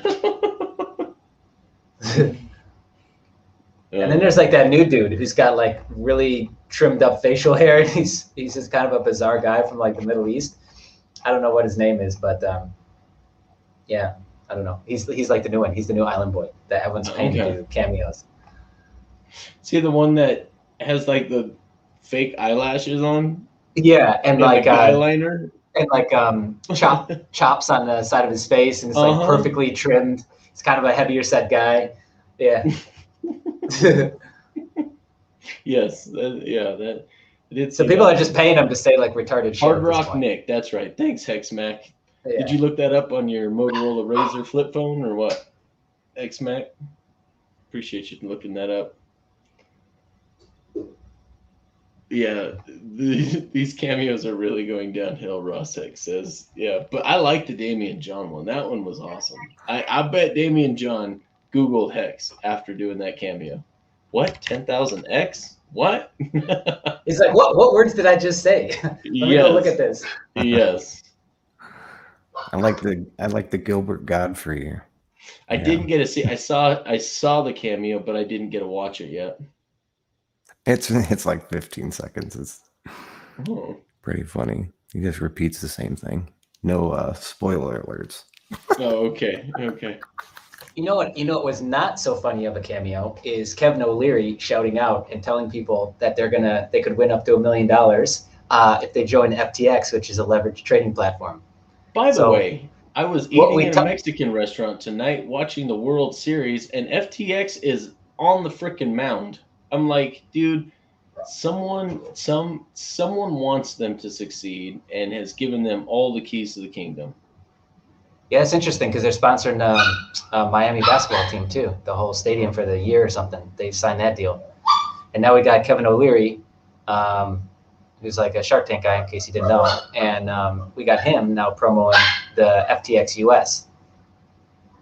So it's like there's some big money making sure that all directions go there, right? So why is that happening? Why is everyone being shifted? So it's once again the system saying, hey, guys, remember, come over here. We got this freedom thing called Bitcoin. No. Because by the time you get in and out of FTX, they'll have washed you and removed all of your money. You have nothing left. Yep. So that's the game, once again. So there's a lot of people in the tech industry, and thanks, Hex Sailing, for the €5. Yes, 2 years DCA and Hex is financial freedom. I think that could possibly play out to be truth. And factual. So we'll wait to see what the empirical data says, but I don't think you'd be disappointed if you followed that advice. But going back to that, there's a lot of people, to our previous point, that there's a lot of, I should say, companies and now billionaire CEOs that have been handed the keys to the kingdom. And I think had to have been made a deal behind the scenes to get to some of the positions they're at, because let's be honest, some of these billionaires, their products are kind of crap, but they do a great job of stealing all your metadata and or your wealth. And maybe my stream's going to get taken down for saying this, but I feel like there's a kingmaker somewhere that is putting the crown on the heads of certain individuals while gatekeeping people like ourselves. Yeah, I agree.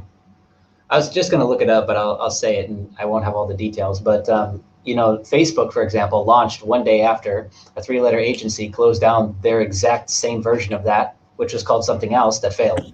Yep. So it's like, come on here, guys. You know what I mean? know what's really funny about that I learned recently is that it actually started under the ARPA program under John F. Kennedy, and then was later adopted by DARPA and then abandoned, and all of a sudden it shows up as a social media network that some kid from college dorm has access to all of a sudden. Oh man, you're talking about your boy Z. Yeah. What a coinky dink. Yeah. Which makes for a great story, don't it? I mean, it made for a great movie. The movie did good. Did like $1 billion or whatever it did. Yeah, that's the same thing with your boy. Now, here's the problem I have with all this. Let's talk about the things that are really important now. You're a billionaire over and over and over again, right? Can you not afford a fucking better haircut? What is the deal with that dude? Like, does someone just show up with like a bowl and just throw it on his head and just zip around real quick and it's like, okay, you're done? Clearly. Yeah. Literally. It's easier to reproduce them when they start breaking down over time. That haircut's just perfectly. The Zuck bots. Yeah. Well, who was it? Wasn't it Bill Gates gets his hair cut at Supercuts for his whole life or something? Was that Bill Gates or somebody like that? Yeah. Talk about another. Supercuts all for his whole life. But I got banned off Twitter for mentioning his name. Yeah. We're getting into territory now. We're getting into territory. Maybe we need to throttle back. Self-censor. Yeah. That's something. That's something. Good thing we'll have free speech on the pulse chain, though. So Ash, my original Facebook account, I can't get back into because I'm not still a student at the college that I was at the time that Facebook came out, and I signed up like right at the beginning, and you had to have a .edu email address. So I can verify this. This is fact. Like this was not before it was available to the whole retail market, so to speak. You had to have been a college student. You had to prove it. And then, of course, when you leave the university, they don't let you just keep your EDU email. So I could never get back into it.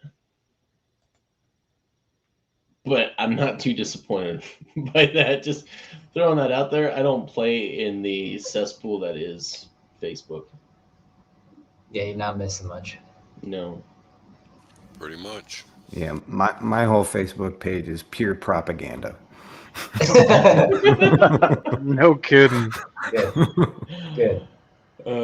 Facebook. Got to combat it somehow. See what you can get away with on there. It's so just satirical, like how ridiculously in your face. Like, someone tweeted out, it's just like, you just throw your hands up. It's like, how ridiculous are things getting? It's saying right here, like, if you mention any certain word, you get it's almost like the end stake for Hex. Like when you emergency end stake, it jumps up here. But if you say anything about the V word, it jumps up. Like, here's your only news about this topic. Anytime you mention it, it's just so insane these days. It's just. I got a buddy. It just he is so funny. He's someone will post something and he'll just throw so much shade on it that he knows Facebook is gonna ban him for it, and he says, well, back to Facebook jail for me. See you guys in a week. After he posts like every comment. So yeah, Children of the Grave, I get it. I have an Instagram. I only activated it to follow Richard to help his numbers, and I don't think I've logged back in since. So I don't mess around on the Insta either. Yeah, I think our DS Instagram page has more subscribers to it, more followers to it than we have on our YouTube channel. But I never log in, so I wouldn't even know, man. And our TikTok, I've never once logged in on our DS TikTok. We have someone else that takes care of all that for us. So, but we're getting traction. Like one of our videos had like 40,000 views or something like that. I'm like, oh. Wow, that's sweet. How about getting that? Some attention over there, and I had no idea. Yeah. And that's on TikTok? Yeah. Yeah, TikTok gets all types of crazy views. Kids are on there like crazy. My kids are on there like crazy. It's just like, and it's the short attention span thing. It's like 18 seconds. Oh, nope, 18 seconds. Someone screams. Someone hits themselves in the nuts. 18 seconds. It's just like funniest home videos, but digital for an 8-year-old. Yeah, yeah. And it's owned by China, so who knows what the fuck's really going on. Yeah. I don't really fuck with none of that shit. So is this short attention span thing, it doesn't seem like it's good for anybody. I don't know. No, it's terrible. It's like terrible. I don't know. I mean, humans are pretty adaptive creatures. So if it starts to become a detriment to us, we'll shift our way of thinking or our actions, or at least some of us will. The rest of them can stand in front of the train as it comes. So yeah, well, that's the thing. They use so many different things, like to make it addictive. I'm sorry. Like, even if you want to get off of it, it's like the algorithms are designed to keep you on. That's it. It's all about that dopamine hit. And for profits, like not for the better of mankind. It's for clicks and profit and blah. It's like, well, okay, the 3-letter alphabet name created this, and now you're redistributing it and making all this money. It's like, what are you doing it for other than to be divisive and tear down like everyone? Like, that's how they get the clicks, is like to cause anger, is like the most profitable click.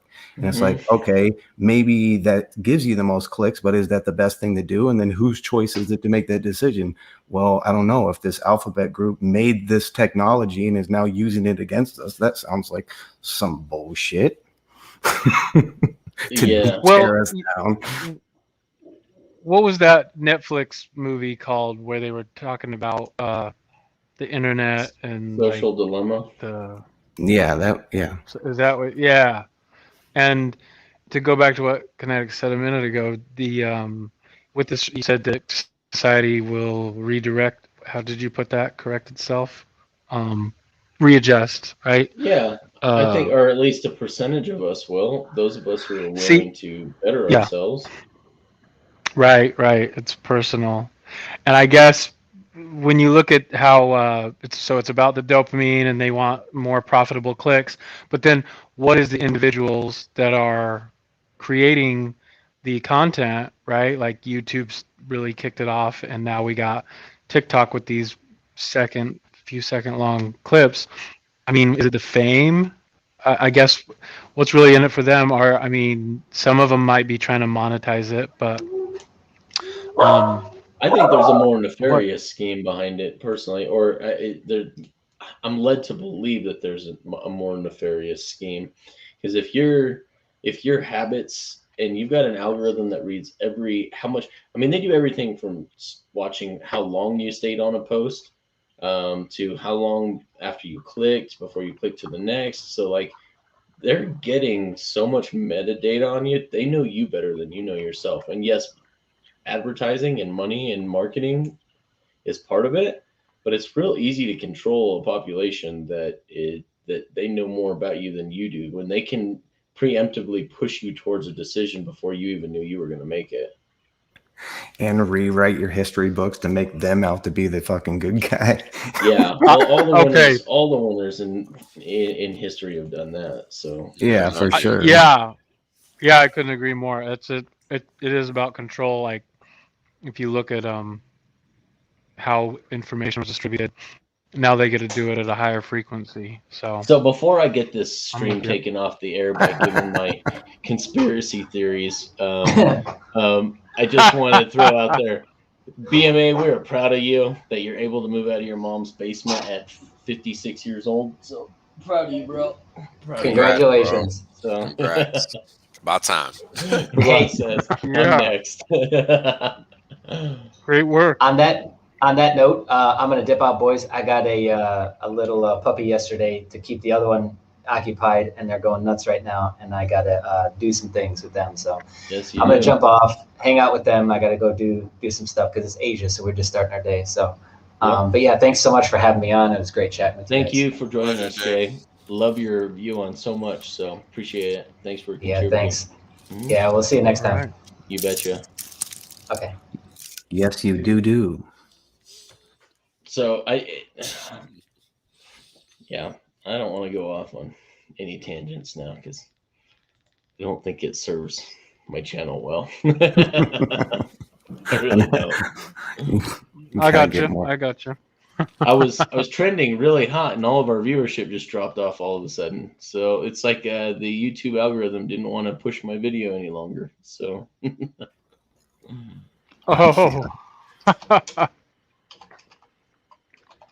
the nefarious plot thickens.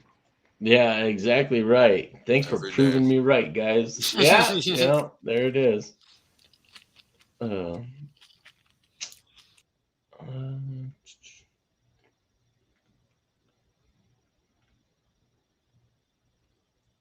Anyway, I was gonna read you guys the actual definition of conspiracy theory, and it's just the theorizing by two or more individuals on the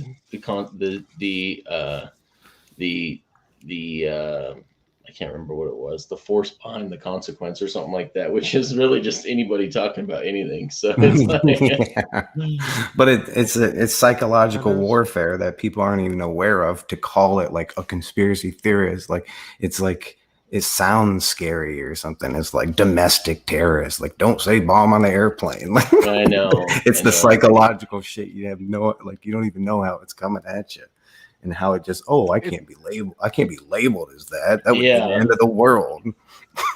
So let's not talk about anything. Yeah. Seriously, like, wasn't there some article in a popular publication saying critical thinking is not as good as allowed? You think? It's not allowed. Well, it was actually trying to imply, is what I gleaned from it, that critical thinking isn't as smart as you think it is. Mm-hmm. I was just like, wow, that's dirty. That's the Times of the Post, something like that. That's the backhanded. Yeah, so you saw it too. What is that? Reverse psychology? What is that? Says the person that doesn't want you to teach your kids to use critical thinking. Correct. Yeah, so they're trying to this is overrated. Thinking for yourself is overrated. Like that's what they're saying without saying it. But it's so funny because the most likely demographic to fall for the propaganda and the narratives have been statistically proven to be the extremely well-educated, college-educated graduates. It's so funny how that works. You're supposed to be the smart one, but you're more likely to fall for the propaganda. Yeah, they got more institutionalized as the years went on, and they were willing telling to you what it is, and you're going to believe it. And sure enough, they believe it. Yeah. And I'm not going to say that not everybody, because there are some very, very intelligent people that have narrowly escaped the grasp of the institutional educational system and are extremely critical thinkers and very smart. So I'm not going to say that's for everybody, but broad strokes, huh? Yeah, exactly. Okay, Will H, I'm going to give you guys an update. So these were shipped months ago. I wish Jay was on the call now because he's the one that sent them to me from Asia, and we got them on the ship, and it was almost 3 months ago that we sent them. And we got a message saying, oh, they're delayed till October. I just got another delayed email saying, well, we're in the port, but we're not expected to be able to get in there because they've been parked outside the port for over a month now. They're like, yeah, we're thinking our unload date now is December 15th. So this poor boat and the crew and the captain and everything are going to sit on this boat for 4 freaking months just waiting to unload the cargo. That's ridiculous. Yeah. So there's my update on it. Hold on. All right. Talk about conspiracies. What's going on with that? Hold on. Like, I mean, I'm do logistics. You know, that's what I've done most of my career, and that is so ridiculous. And isn't it? on whatever level, like, that's going to incentivize people not to work in those industries, or they're going to end up with people workers that are getting crushed right now. Well, I'm pretty sure, like, this is messed up. Isn't it the longshoremen that have like the longest lasting ununionized like group? I'm pretty sure they're like the most strongest, stablest fucking branch that's not fucking like completely controlled is the longshoremen. I'm not because it's so hard to be a longshoreman. So there's only certain people that are doing it, and so the group's such a tight knit thing. So this could, like, if it's costing them money, like they're trying to break the back of fucking everything, and that's like one of the last things that is kind of staged. Well, Will says they are union, and Children of the Grave says they are union as F. So yeah. So everyone says they're union. I don't know. That's not something that I have an expertise in. So, or even any kind of knowledge at all. Yeah, maybe even. I do agree What with did you this. say? These are the longshoremen? Yeah, exactly. Divide and conquer. Yeah, longshoremen. Yeah, it's not necessarily, union per se, but it could be like a form of union that's not corrupt because it's centralized. Like, some things are good centralized, like Hex. It's like better that certain people are like, you don't want Bezos he's not going to dump on his head. It's centralized. Same with the longshoremen. Like, it's a centralized, educated small group of people that cannot be broken up because it's centralized, similar to everything positive seemingly through game theory. So I was just going to say, so to imply that their self-interest is positioned to where it's not a bad thing. I'm just trying to wrap my mind around that. A bad thing for what? I'm sorry, I'm not following. Yeah, that's what I'm trying to. So the longshoremen, because they're not union, they have more to gain by. That's where I got lost too. Well, I mean, I could have misspoken about being. Yeah, that they're not monopolized by everything. Like steel industry is completely taken out. There's no it's all owned by those certain groups of people. Okay. Everyone here in the chats is saying that it's a lack of truck drivers. So don't have any logistics to get them taken. Let me explain what's actually going on. So on the West Coast, the EPA passed a rule requiring trucks to meet certain efficiency standards, energy efficiency standards. And if they don't meet those standards, they can't move any supply, any transport. So what is that efficiency standard? Well, that efficiency standard is, God, I can't remember what it is anymore. But long story short, it's something super expensive that's hard to find, and clearly most businesses cannot get. So what ends up happening is that you have 1 to 2 trucks doing all of the offloading and then transporting to other trucks. So it's like a bottleneck is literally been created by BS regulation. It's like raising the minimum wage. Like it hurts small businesses because only the corporation can afford to, pay everyone $15 an hour while the mom and pop store. So then it centralizes more power to them.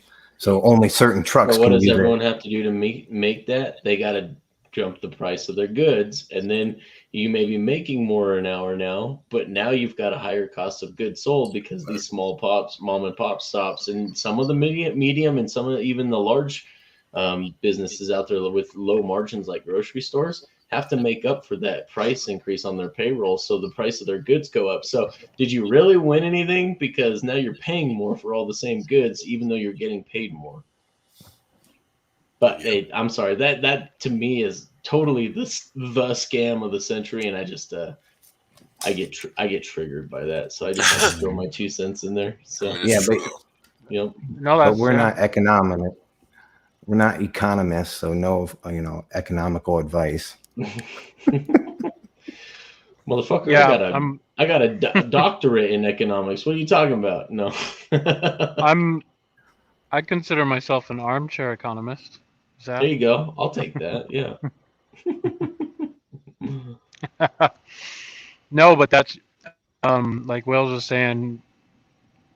I have seen, in the trucking industry, that's where I've done most of my work with logistics.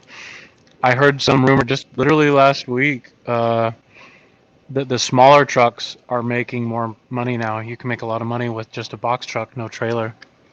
And I was just like, Well, because then you only need a Class B instead of a Class A, and you can still transport goods.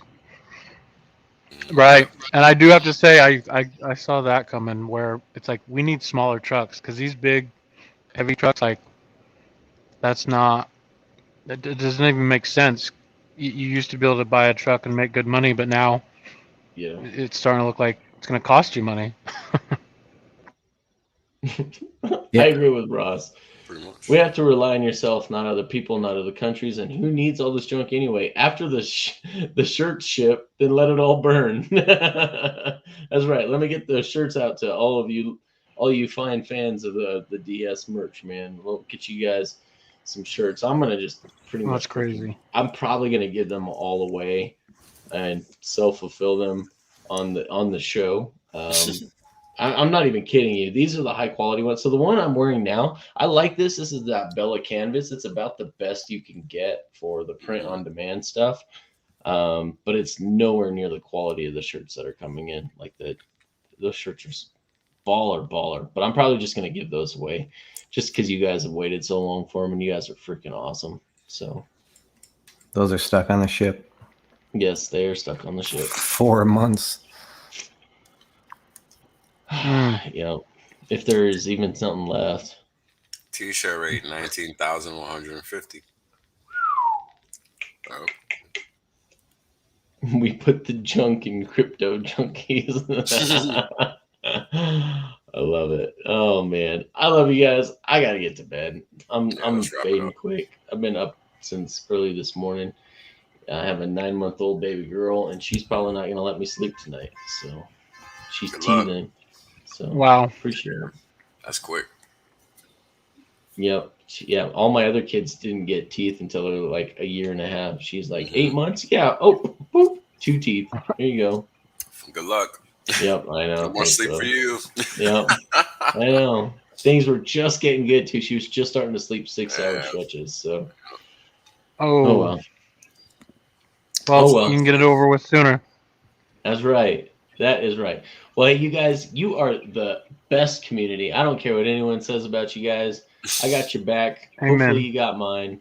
And we will see you guys soon. I'll be back again on Tuesday. I don't know if the captain will be back in time for his Monday show. Just plan on him not being there, but Wales and I will take you into Tuesday morning. And I appreciate you, fam.